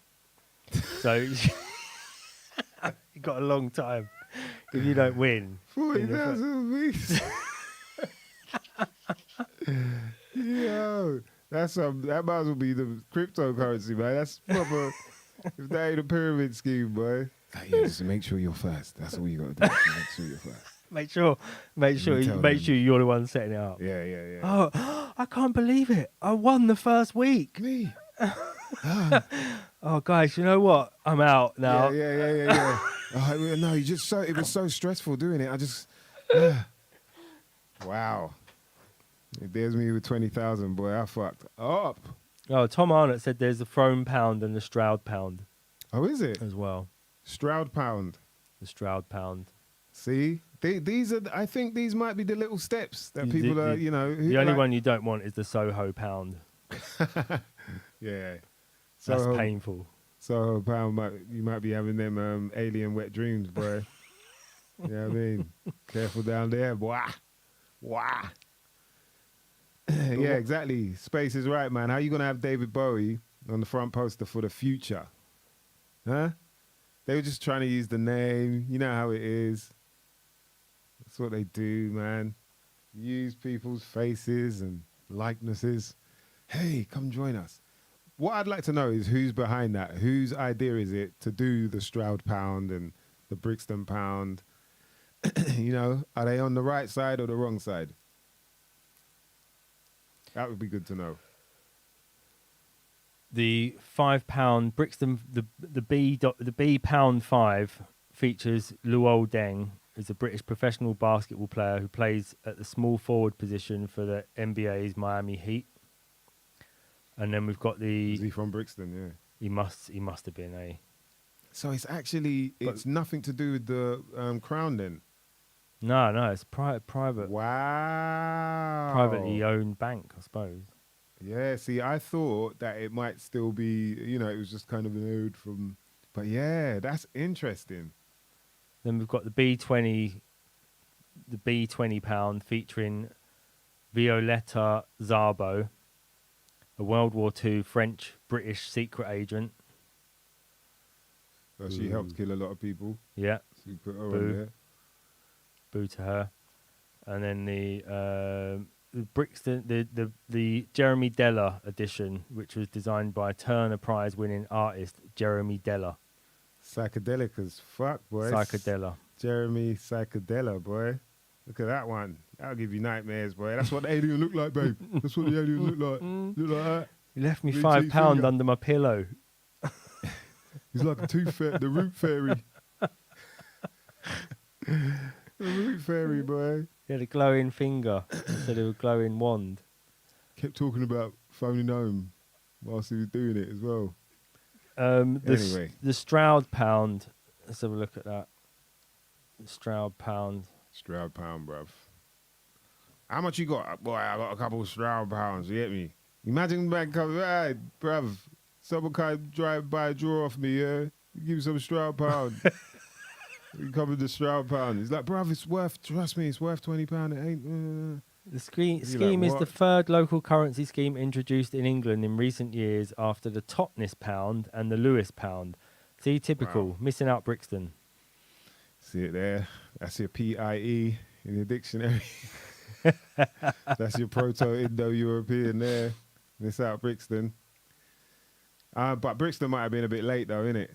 To the party, because that's the last one. I mean, I didn't even know about the other ones, to be fair, but that was the one Well, where... it said 2008, and this one says launched on 2009. Yeah, you don't They really... just darked Brixton out. Yeah, literally. That's it. They don't want anyone to know about the Brixton pound. Probably because it's in London, they don't want anyone to know about it. Yeah, well, could be that. Could be other reasons as well. You know what I mean? But this is a what do you call it? This is a neighbour-friendly channel right here, so we ain't gonna go into all of that. On the day of the launch, local currency with a face value of over 1,000 Stroud pounds was sold. Oh, what? So people went and bought. Yeah. However, in 2011, only £4,000 worth of Stroud pounds were issued. Some local businesses complained about the hassle and said customers still supported them but preferred to use sterling. See, it's because money is all about what's the word? Like a trust, whether people have got trust in the currency. Yeah, that's how money loses value. It's really about when people lose trust in the money itself. Yeah. That's why you get hyperinflation, is that people are like, oh, I don't know, I'm going to start buying Czech pounds instead or something. They lose faith, basically. It's faith-based. Money's just faith. All currencies faith. Yeah, it's on faith. Yeah, it's all based on faith. So we're all agreeing that this is worth what we're saying it is without even knowing it. And then they can switch it up whenever they want. Yeah. So, yeah, it's pretty nuts, man, the world that we're in right now with all of that. But I feel like a lot more people are waking up to it, interestingly enough, though. Man said, watch out for the Peckham pence. Yeah, mate. Got some Peckham shekels, you get me? Got Shetland shekels. What? People making up their own currency. I think that's the way. And then if it all goes well, you know what I mean? You might be able to purchase you something. You know what I mean? You might be able to purchase you might be able to purchase a sculpture. It's a special type of sculpture. So this is something you might not never know nothing about. Let me say that. All of you out there that are into your art, into your culture, this is something you might not never know nothing about. An Italian artist sells invisible sculpture for more than £12,000. And that's, sterling. We're not talking no Peckham pound, you know what I mean? No pencil. This is real currency. real hard-earned currency. Someone will pay this Italian guy. What's his name? His name is Salvatore Garau. Salvatore Garau managed to hustle somebody for £12,000. Yeah, is the equivalent of 18,000 euros for an invisible sculpture. Yeah, this shit, invisible is actually in quotation marks, as you can see. Check this out. So the guy sold an invisible sculpture for 18,000 euros, which is equivalent to, it's actually closer to 13,000 pounds at an auction that took place earlier this month. According to Italy 24 News, Salvatore Garau's sculpture, Io Sono, is that how I say it, D? He's got some of that Italian there. He can, which is Italian for I am. He said must be displayed in a private room away from any obstruction. This is, right. That's where you keep things that don't exist. You keep them in private spaces. Away from any obstruction. Like, my man's literally saying you can't let anything get in the way of this. You have to leave it in a space where nothing else is touching something that is invisible. That's not there. A sculpture, by the way, that's invisible. This is fucked up, D. This is some fucked up shit, man. He says it also needs to be kept in an area that is about 5 foot long and 5 foot wide.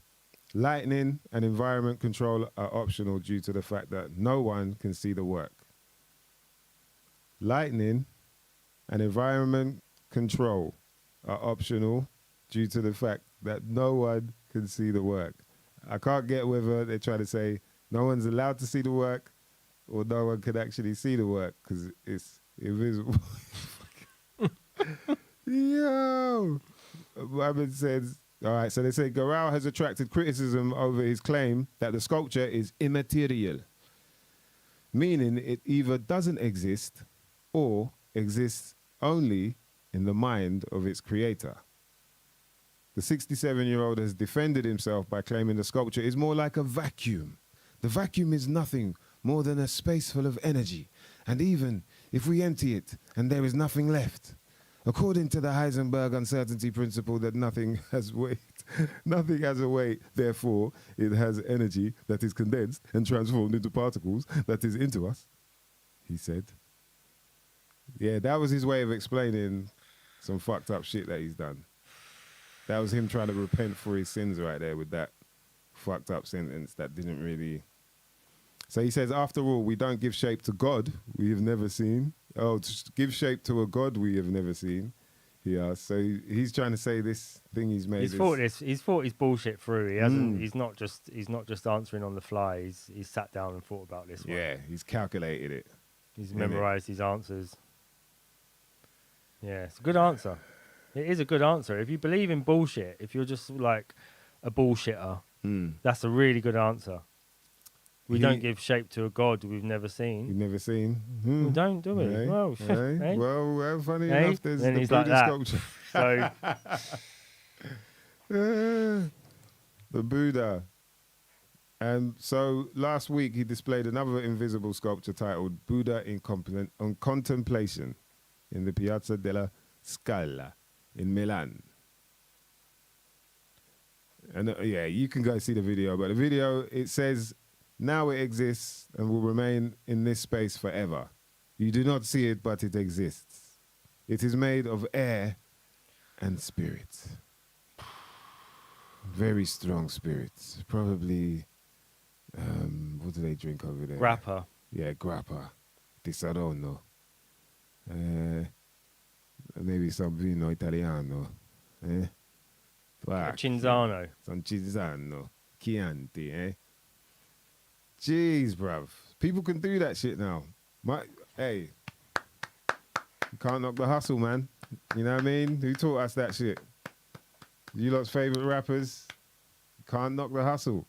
That is some fucked up shit. This guy is sculpting invisible art. He's making something that you can't see and selling it for buying shit that you can see. That's mad, isn't it? That's He's nuts. turned an empty space into actual money. I mean, Very good. it's nuts because I guess there's one thing about, oh, you've got the money to spend on something like that. But then the other thing is, oh, you want that. Like you actually want to, or is it just like you're the person who did that? So like, hey, so yeah, I'm the person who bought the invisible sculpture. You bought an invisible sculpture? Yeah. Yeah. I'm different, aren't I? Yeah. Yeah. I'm What's the interesting, aren't I? motivation behind? Well, I'm interesting now, aren't I? Because I just, you know. Yeah, Yeah. I think. Don't you think?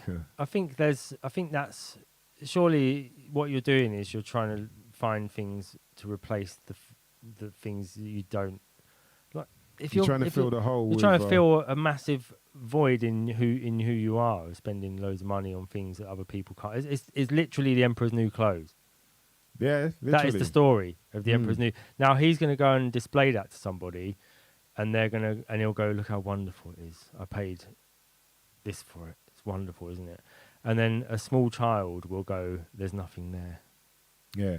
And that will be the point where he's just like, He'll pee his pants. he has to face up to his fucking internal rubbish that he's not faced up to already, which is you are a big empty space.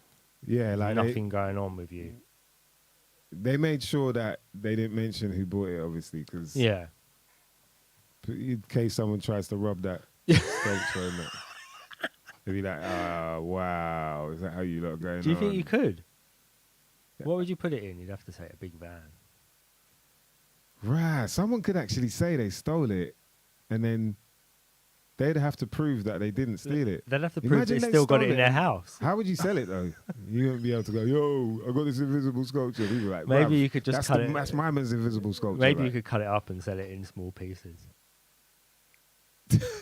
like a foot at a time. Just like, yeah, that got sliced up and sold off to private buyers. But then also he's got to prove to people that he's still got it at home. So when he's like, "You didn't steal it," then everyone's like, "It's not there." So police just all over the house, just like, "Yo, we're trying to find this sculpture. Can you tell me what it looked like?" And he's telling them, "Is that it over there, sir?" Well, it looked like it was like a Buddha. You know, he's like in contemplation. In a 5 foot space. If you can, he would be. That's what they'd say as well. If you can imagine a Buddha, that's it. As soon as you can imagine, it's like, "Bruv, I told you it's there. That's what it looks like. Now go find it." Yeah. The guy who stole it, he'd be like, "Bruv, like I've got it. I'm not gonna." Then they come to his yard. "Yeah, police. All right, we need to search for it." He's like, "I'm not gonna tell you where it is." For 2-3 hours, and then in the end, he's like, "Yeah, okay, it's over there, guys. It's there." They pick it up. What, here? Yeah, pick it up. Let's do it. They walk off, and he's like, "Ha ha ha." Let's do it. Let's steal it.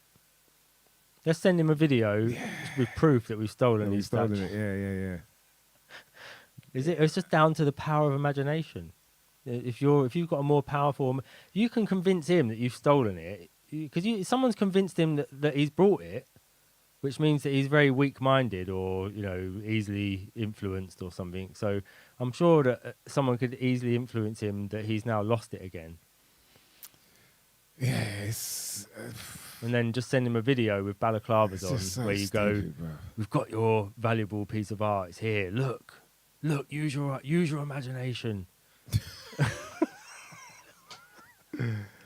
Also, as well, I want to know whether he actually, when he's making the sculpture, does he actually do the motion? Does he go through the motion of whatever chiseling or molding, or does he just sit there in contemplation or stand there? He just imagines that he can sculpt. Yeah.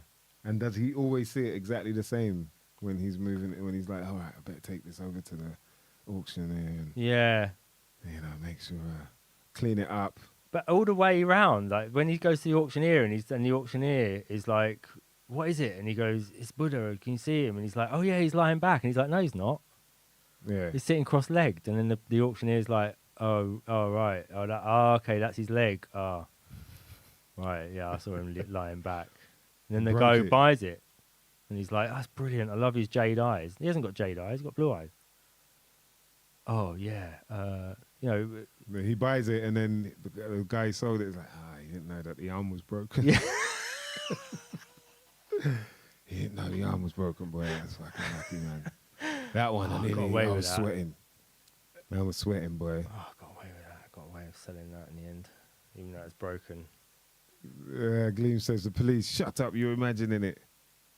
And he says it'd be a good insurance job, though. Exactly, man. Like, can you insure that, though? That would be interesting to know. This guy who's bought, or girl who's bought the sculpture, the invisible sculpture, can they now, like, I bought this thing, 12,000. Yeah, I want to insure it. All right, can you show us the thing? Tom Arnold said, "I'll pay someone to clean it every week and just watch them." Yeah, imagine that. Yeah, can you clean? Just come in. Hello, sir. Clean up the sculpture.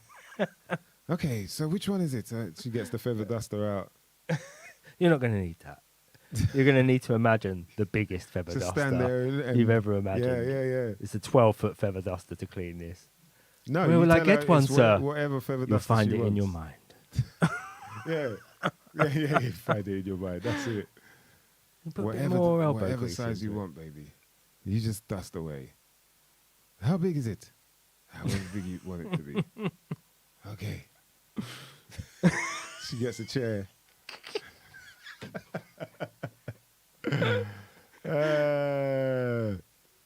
That, I'll be like, bruv, you make the bid, 20,000, was it 12,000 or 18,000 euros? Bam, yeah, bid, and then when it's time to pay up, I'll be like that. They're like, wow, yeah, it's invisible money, bro. Yeah, use your imagination, man. Give me the goddamn thing when you get the fuck out. It's crazy, man. What a crazy world, bruv. But, as long as we're able to see all these things, I think you just have to laugh at it, man. Like, we were talking about, who was it? Oh, the Martin Shkreli, the guy who bought the Wu-Tang album. My man paid $2 million US. Yeah. For one album. And it was exclusive, innit? It was the only album. Yeah. I'm not sure if he sold it off or not, but things like that, they're crazy, but at least it's something there. There's something physical. People pay that amount for art anyway in different formats or different forms. So why not? It's the first time it's been done, but something like that's crazy. Same thing with Nipsey Hussle. I believe he did the... what was the mixtape called? It was called Mailbox Money. And he did, it was like $1,000 for one mixtape. Yeah, Nipsey Hussle, rest in peace. $1,000 for one mixtape, and he sold them. People bought, I think Jay-Z even bought like 10 copies or something like that. Just to be like, can't knock that hustle, kid. You know what I'm saying? I don't know if that was good or not, but I tried, innit? Tried. It's good. You do good, yeah. Good, Jay. Yeah, yeah, so, but these things, like I'm saying, are physical things that you can hold and, hopefully they'll be there for a long time. You can frame them and whatnot. These sort of things. But where it's like, I don't know, do you even get a stand for this invisible sculpture? Like, is it wrapped in anything? Like, what the fuck, man? How the fuck can that happen, bruv? It's like that guy. What's the guy you mentioned? The guy that sold his first tweet? Oh, yeah. Hold on. I've got that here. We're living in this kind of world now, man. Where people are selling, what are they called? NFTs, isn't it? NF-fucking-Ts. So, Jack Dorsey. The creator of Twitter. Oh, he was the creator of Twitter. Okay. Yeah. So. Has sold the first ever tweet for $2.9 million. What kind of madness is that, man? 9 million? $2.9 million. 2.1 million pounds. Bruv. To a Malaysian-based businessman, so A tweet. probably Singapore then. The tweet which said, just setting up my Twitter. Just setting up my Twitter. I've had better tweets than that, I've got to say. That's not the best tweet I've ever heard. I could have probably sold some of my tweets for better money than... Well, they're more entertaining than that. Do you think your first ever tweet is this entertaining though? My first ever Twitter. tweet wouldn't be that entertaining, no. Well, I can't. I could go through and find it, but it's probably something like. Check 1, 2. Yeah, or yo, so and so, I'm on here, like at a famous person. Like they're gonna be like, oh, you, oh, okay. Yeah. Retweet. I don't even think he had likes then, innit? It was just retweet. Was there? I think it was only 100 and no, it was 40. only 140 characters. Yeah. Back in the day, bro. Broke Twitter. Yeah, that was broke Twitter. That was Brass Twitter, boy. Brass Twitter weren't about shit. But Brass Twitter was way more fun, that must have been. It was, yeah. Hashtags like that. We used to go in on the hashtags, man. There was a lot of jokes, but now, I don't know, Twitter's just like, hey, me, I, me, look, ah. Yeah, it's a lot of noise. But this guy, selling his first tweet, I do think it's interesting that him, you know, being the guy who started Twitter, and then now claiming that he sold his first ever tweet for this month. It kind of adds value to his whole shebang, innit? His whole whatever he's got going on with Twitter. Like, obviously, Twitter's fucking everywhere now. When I knew Twitter was everywhere, when it was like on the news, where they were like, hey, start reading tweets out. Yeah. That's when you're like, oh, okay, they're gone clear.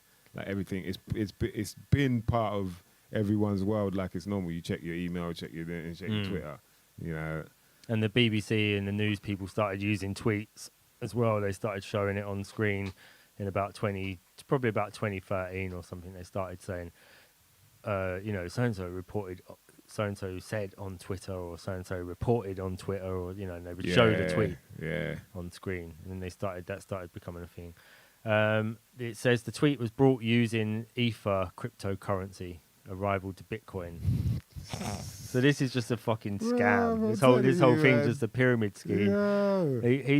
He's created something digital, sold it. What they call them, NFTs. NFTs. It's not really there, but it's there. You know what I mean? Non-fungible token. And AKA then invisible sculpture. and then he's converted that into a Bitcoin. Then he just waits for that to go up a little bit. Yeah. And then bam. There you go. Make his little Cash P. out. Cash out. Make his little P. Big it up all in the same swift stride. You know what I mean? Andy also gets his company out there. Oh, Twitter, tweet. You can sell a tweet now. NFT. Fungible. Twitter boss donates 15 million to poorer families' funds. That's an old story, I'm presuming. Let's have a look. Follow that. I don't think he's donated the money from his sale of his thingy.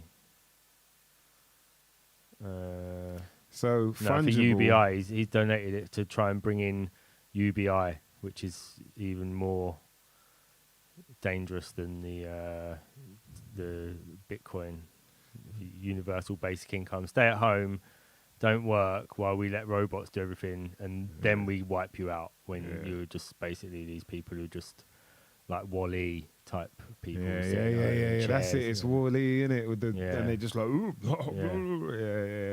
yeah. So that's bad. Universal basic income. That's the beginning of that. Stay at home and do nothing. All you need is enough to pay for your Netflix. So at the space, he says, send an invisible toe in the post. It's true, man. Yeah. Everything invisible, boy. All invisible. Furthermore, you lot, I got an album coming out in 2 weeks. That's what it'd be like, though. Where's the Just sculpture? imagine. I got an album coming out, and then people are like, how many songs do you want? Yeah, where's the album, man? It's out. dropped. It's out. I hope you lot are streaming it, man. Yeah, man. Right, what's it called? It's all in your mind. What's it about? All in your mind. What do you want it to be about? Yeah, what do you? It's about your It's your deepest ultimate- pleasures and fears. It's your ultimate My Stiggy album. It's your favorite album. It's madness, bruv. Madness, man. And then people are like, anyway, man. Let me not get too worked up out of this mother lover. What we saying in the chat? So Rumble's saying, imagine they wanted pick literally. You'd have to imagine it like, yeah, you'd have to imagine if you wanted to take a picture or something. It's like, right, everything about it is just like, yeah. People are going to be like, you're crazy. Are you mad? Yeah. And that's why I want to know if it's on a stand or not. If there's any way to be like, because it looked like there was, right, anyway, man, these people are mad. People are nuts, bruv. You know what I mean? You put that shit on, man said eBay, yeah? You put it on eBay, just take a picture of the stand and that. In the first ever invisible sculpture. You try and shot it for more. Just aged a bit in that. With some, or you try to swap it for some. I don't know. So non-fungible, meaning it can't be swapped, innit? There's nothing that is equivalent to it. I think non-fungible was something to do with. I got it up here. Fungible, of goods contracted A unique digital certificate that states who owns a photo, video, or other form of online media. Each NFT is unique and acts as a collector's item that can't be duplicated, making them rare by design. But I could duplicate it. Would they just arrest me if I? How did they? The same thing? But wait a minute. How did they? So how did they own the tweet now? It's an NFT. So what they screen? You can retweet it, you can like it, you can comment on it, but you can't ever own it. Even though it's on your phone, you've got the same one on your phone as he's got. He hasn't just printed it out and gone, there's the first tweet. Yeah, I don't get it. Nah, these new things called NFTs. And so there's this one as well, which is the digital artwork, which exists only as a JPEG, sells at Christie's for $69.3 million after being listed for just $100, making its US creator Beeple the third most valuable living artist behind Jeff Koons and David Hockney, two absolute fakes. Yeah, and they got the 369 in there as well. You see how they slipped that in there? 693. Oh, yeah. Oh, nice spot. Yeah, it's all fucking dodgy. Every Day's The First 5,000 Days by Beeple sold for a record $69.3 million on Thursday at Christie's. The artwork, a collage of 5,000 individual images, exists only as a JPEG file. Stupid ass people, man. So that's got to be some kind of NFT. Yeah, there you go. It's the most expensive ever non-fungible token, a unique digital token encrypted with an artist's signature which verifies its ownership and authenticity and is permanently attached to the piece. What kind of a world is that, man? The JPEG. There you go. That's it there. It's amazing. What was it? 69.3 million for that. Oh my God. It's amazing. So what do they do then with the JPEG? They just like have it as their background or something on everything. Have it on your phone. But yeah, then you copy it. Screensaver. You know, like you go, oh, copy it over and you go, fuck. Like you're not the only one. You know, like they would be like, nah, I ain't posting that on shit. I ain't letting no one screen grab this shit. That's his desktop at home. You go on you ask to borrow his laptop, that comes up on his desktop. You can't see where your icons are because it's just loads of little fucking icons. An image made up of icons. That's so where's the recycle bin? He's like, oh, in the top corner. Well, I can't. There's loads of really confusing images. That is scary, man. To think this world's turning into that. Well, is that our next one? Or these are the images? These are which were made 5,000 individual images, which were made one per day over more than 13 years, and was billed by the auction house as a unique work in the history of digital art. So that's one of the individual images. He's not pissed that that's online. Like everyone can just grab that, print it up one time. blow that bitch up, bam, framed. Started to create a work of art each day. Yeah, but imagine how he's gone from basically being a nobody to making 69. Is that him there? Probably. Look. Oh, Jesus. He looks like he just made 69.3. Oh, Mike Winkle, man. Looks like he's sitting on it. That's why he's all angled off key and shit. Mike Winkle, man. The 0.3 is on the shit that he's leaning with the 6.9. 6.9 is on the bit going up high. He's got 69 underneath and 3 on one side. He's got 6.9 doing a fucking alien probe on him on one side. A flurry of more than 180 bids in the final hour of the auction bumped up the price by tens of millions. Let's see if he got he's paying Bitcoin as well. Shout out to D Rocket in the building. What's going on, bruv? Yeah.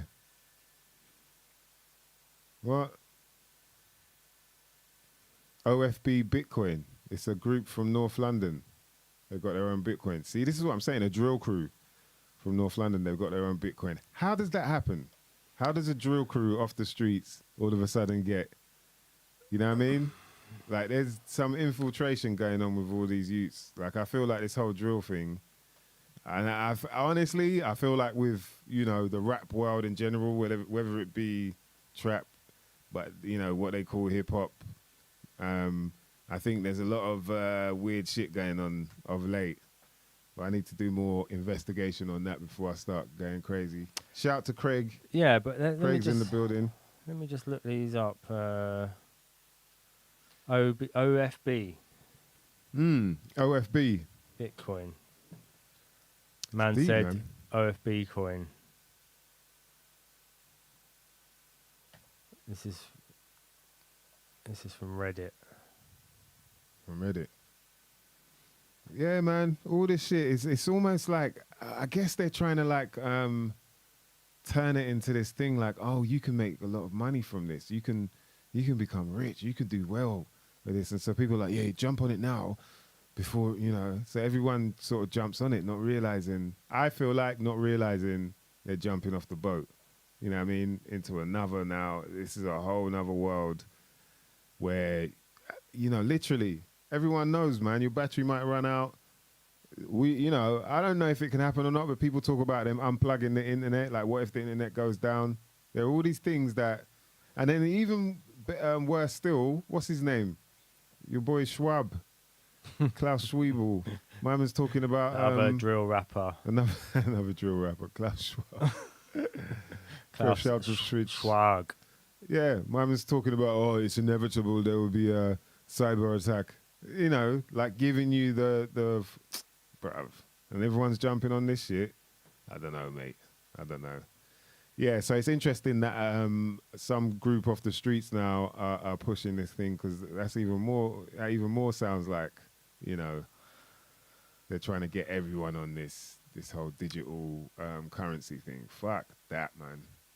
Yeah, but sign up to the new DigiCoin that's going to be coming out next week. And then what? Have our own coin. We'll release a coin just for the show. You can you can purchase things from you can purchase via my website. The new Invisible currency. album is available on Invisible tape and Invisible vinyl. Yeah, we've got some free Invisible t-shirts we want to give out, man. So you just send some DigiCoin, buy some DigiCoin. All you got to do to enter is £10 to, you know what I mean? People just be hustling now. Yeah. How am I don't think I got the t-shirt. Like, yeah. I sent it to you, man. No, well, you know, I thought like you'd send it in like an envelope or something like that. Well, you know it's invisible. Yeah, but I thought that you'd give, you know, you'd give us like in an envelope, obviously, just because that's how you send things, and then we know we've got it, sort of thing, because it's invisible. No, it's signed for. And I was like, yeah, everything's invisible, man. It's even sent by the invisible envelope. mail. Like, exactly. I give you an invisible envelope. Like, I put it in an invisible envelope as well. Signed it, everything, man. You see the signature on there. Gave you a shout out. You see the little secret message I gave you as well that I'll never say again. It's an NFT message. That's proof that it's yours. That's proof that belongs to you. That's the seal of approval right there, boy. The invisible seal. Nuts, man. Madness going on out there. Craig's making a good point there. He says, what's that? All this digital crap is trying to make us hold value in fake bollocks. We all know the things that hold true value, our peoples and connections between us all. You're damn right, man. That's why I appreciate you, mother lovers, man. Talking some sense. And that's very true. It feels like I've been saying, man, you know, the social distancing, I feel like it started back on MySpace. I think it got worse, obviously, once we started getting these. Before, you used to jump on your computer, you know what I mean, to be on whatever message board or, all the MySpace days. And I think Facebook slowly started creeping in. But when it turned into like it's on your phone, one thing I hate about having, these fucking, they call them smartphones, but they turn us into dumb people. One thing I hate is where you've got everything coming to one spot now. It's like email, WhatsApp, friggin' Insta, Twitter, Facebook. It's like everything. You realize how much it's like, it's a bit overboard and it's too much. But what's worse is it makes it convenient in terms of talking to people. Like now, a lot of people, they don't really speak on the phone as much. They're more texting and WhatsApping and whatnot.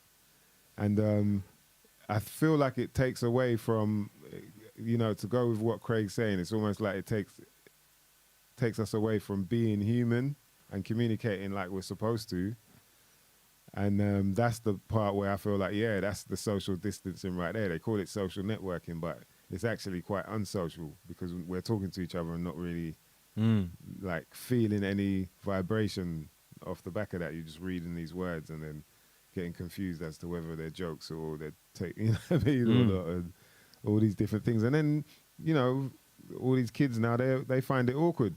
They find it awkward to even chat to people, face to face. It's madness, man. So, the digital crap is definitely distracting us from who we really are. You know what I mean? Yeah. Gleam says the world's biggest taxi company owns 0 taxis. Is that an Uber or whatever? Oh, no, you're on about... Nah, I don't even know who he's on about. Yeah. Would it be Uber? Because even like black cabs and all that, they don't. The Uber, actual drivers own their cabs, isn't it? And then Uber is the same thing. Yeah, Jesus, that's a good point. I never even thought about that, man. You can't knock the hustle. Remember when Uber was mad cheap, boy? It's still kind of cheap, isn't it? It's not really, but jeez. You get from there to there, you're like, right, £5, boss. You for real? All right, quick, just bam, bam, bam. Uber. In France, like here, they were kind of, black cabs were like, oh, don't get in an Uber. Like, I got a friend who's black cab driver, and I didn't know about the beef, but I mentioned the kind of joke or something about Uber on Insta, and then he commented about, the Ubers, you don't want to get in there because the way they treat their, he came from that angle. It was like, the way they treat their employees, man. They have to piss in a bottle, not allowed to have toilet break. Yeah.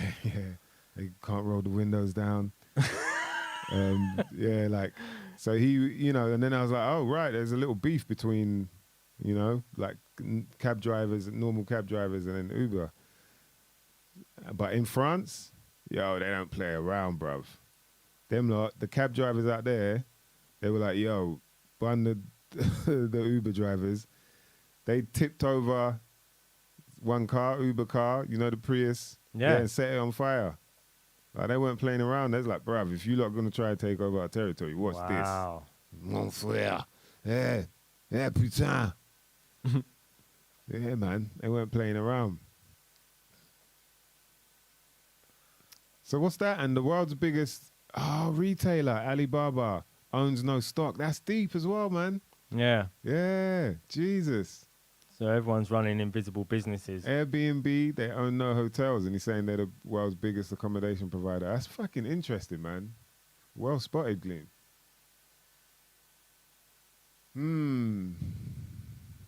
Yeah, what a world. I mean, it kind of gives us a bit of an idea as to how you really make things work in this world if you want to be successful on a financial level, It kind of shows that because just to think about that. Look at those big ass companies, the biggest companies in their field. It's funny because Alibaba, you go on there and it's just like, what is going on? It's like they sell everything. And sometimes it's mad that they'll be like, yo, we'll pay you to buy this. Or shit is just like, yeah, this costs nothing. All you pay is just the posting. You're like, what? What is going on here? It's just random kind of, but yeah, I didn't even know that that's how it works. It's just everyone kind of sells on there. I guess similar to eBay in a way, innit? eBay it doesn't have its own stock. Yeah, true. Airbnb, really? Yeah. Do you think it's going there as well? Like where everyone's just going to be renting their shit, they're not going to own it, even though they don't. Anyway. I think that's where they want it to go, don't they?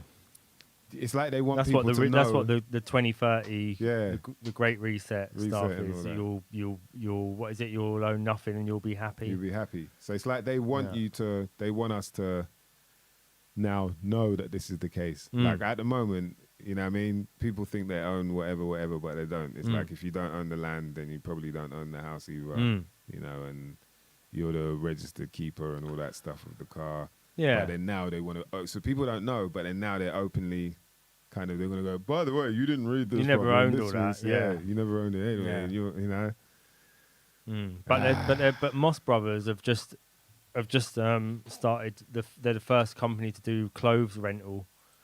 So you pay a subscription, you get 4 items of clothing a month. You know, suits or whatever, and then you can. When at the end of the month, you send them back. You don't even have to clean them. You just send them back. They clean them, and then you can pick 4 more items of clothing. So they're doing subscription on clothing. Moss Brothers. Subscription on clothing. Yes, you don't own the suit. You just rent the suit for a month, or you rent a jumper and a suit and a shirt. What if you damage it? I suppose it's all built into the model. Is that they you know, if you damage it, then they get some insurance, or they sell it cheaply, or something. I don't know. Yeah, it sounds like you probably end up if you rent. I don't know. So you can rent it for a day, or you only rent it monthly. You do a monthly subscription. 4 items so a it month. sounds like what they're doing is probably making back for that outfit anyway, and then possibly selling it on secondhand or something. You know, it'd be a bit weird to think that you're renting some garments that have already been worn, and I suppose then they're gonna go into someone else. Yeah, you know what I mean, like when do you go? Okay, and like how badly soiled are they when you send them back? You're just like, I've absolutely trashed them pair of trousers. They're never gonna be worn again. You know what I mean? Well, I was doing all kind of skating around, food fights. What the fuck, man? What kind of world is this, man? People are renting their garments. Yeah, I'll just wear these for like a month and then move on. I like this new. Yeah, thanks, man. You know, this new pair of socks. Yeah, I mean that's the rate they must think people buy stuff at, is 4 things a month. You know, because that's they've said it at a point where you're going to want to do it, and you know, it's all the the problem with the devil. You know, everything that they arrange is done to tempt you. It's not done to they're not doing it because they're not doing that because that's what they want to do. They would rather just rent you 1 item a month, but they know that they've got to tempt you to take part in it. And they've got a Netflix has to have all your favorite shows, or Amazon has to have. There's a reason why Prime works out better for you than not having Prime. The TV's extra, but actually the TV is probably the thing that everybody's now using, isn't they? That came as an extra. Originally, it was you get Prime, you get next day deliveries, and all that sort of thing. But then you've got the TV as an extra. But a lot of people just watch Prime now, because we've done that switch now from telly to to like computer or internet thing. Yeah, they eased it in it. Yeah, they just made it more and more. Like, TV's boring, isn't it? Yeah. Look, switch. Same watch thing, it when you want. You can binge watch a whole series whenever you want. Just stay in for 12 hours watching TV. Yeah. Rather than half hour that you used to watch before and then go out. Yeah. Boy, they're trying it, bro. They're trying it, man. And then even the programs as well. You're like, yo, there's little what they call them, Easter eggs everywhere, man. Shout out to the nice one. Yes. Jay, what's going on in the building? tuned in live. That's good to see, man. How's it going down there? You know what I mean? You know, I've got a feeling it's out in Kiwi land from that question. I answered your question, I think it was last week, to do with P Money. Shout out to P Money and Scribe, all the crew out there in NZ, man. Jeez, I miss my NZ crew. I ain't gonna lie, man. And the Australians, oh, mate. We got to get back down there soon. Somehow, some way. Even if we got to swim down there. Look, I'm on my way now, matter of fact.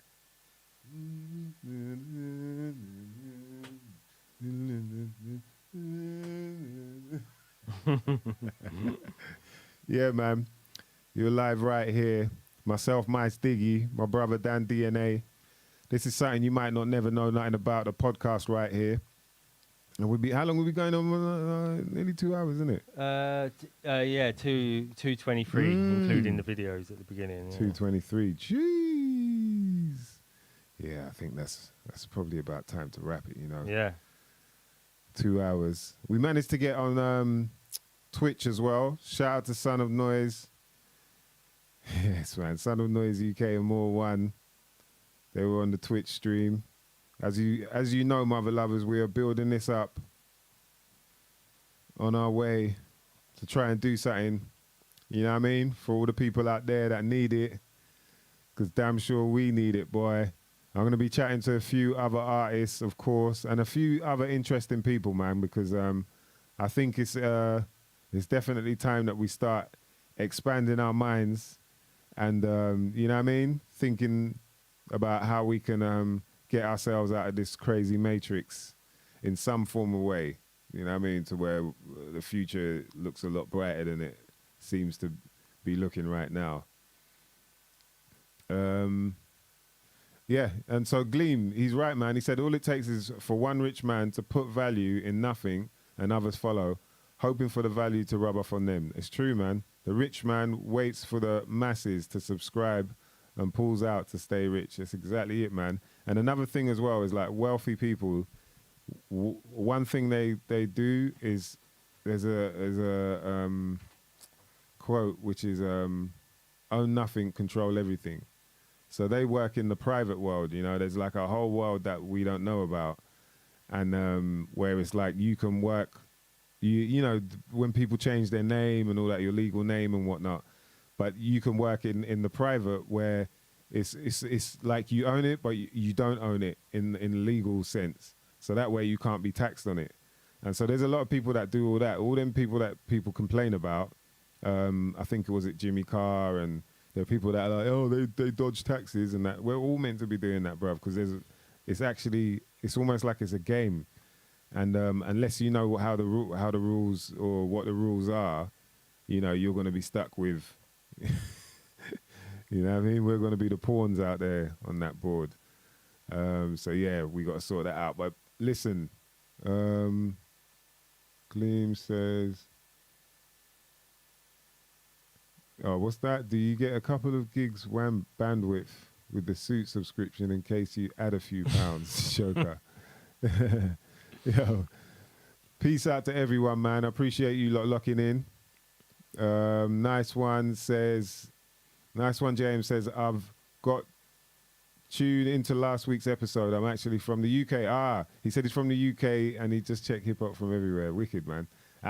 Wicked, man. I thought he's from NZ the way he's like, yo, how'd you link up P Money? Still. Shout to Locke. Shout to Craig RS. He says, just wait for the Neuralink. Then they're going to have us renting out sections of our brain to the next man. Fuck, you know, bruv, innit? Yo.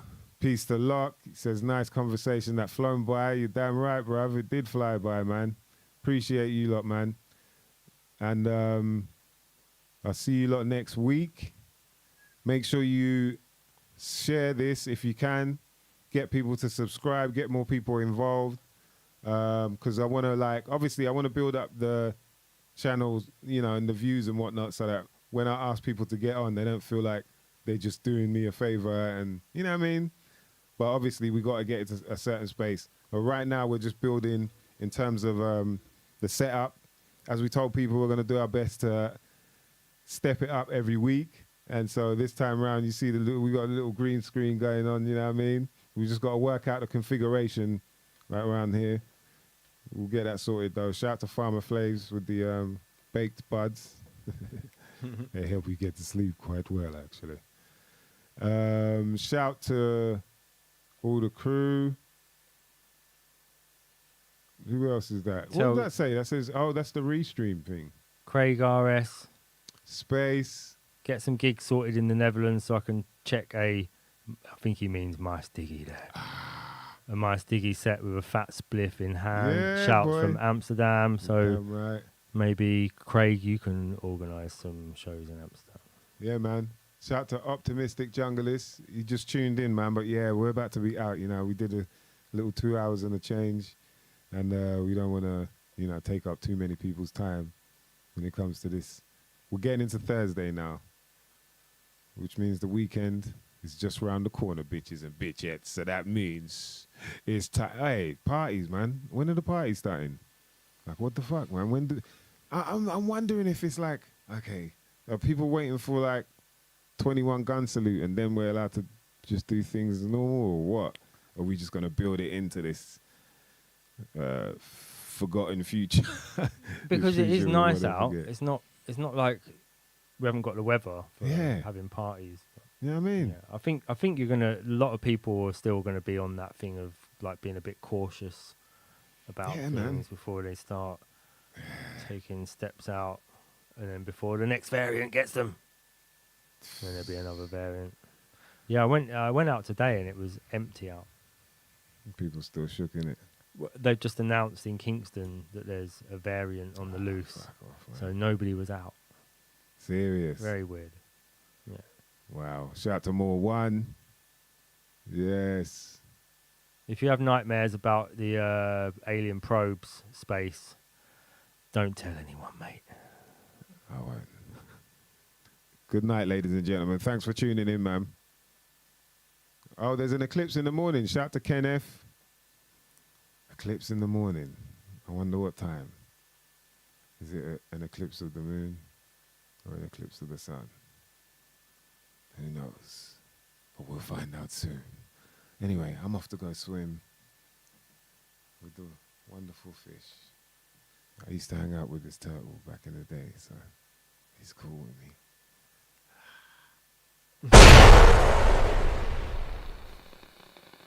Shit.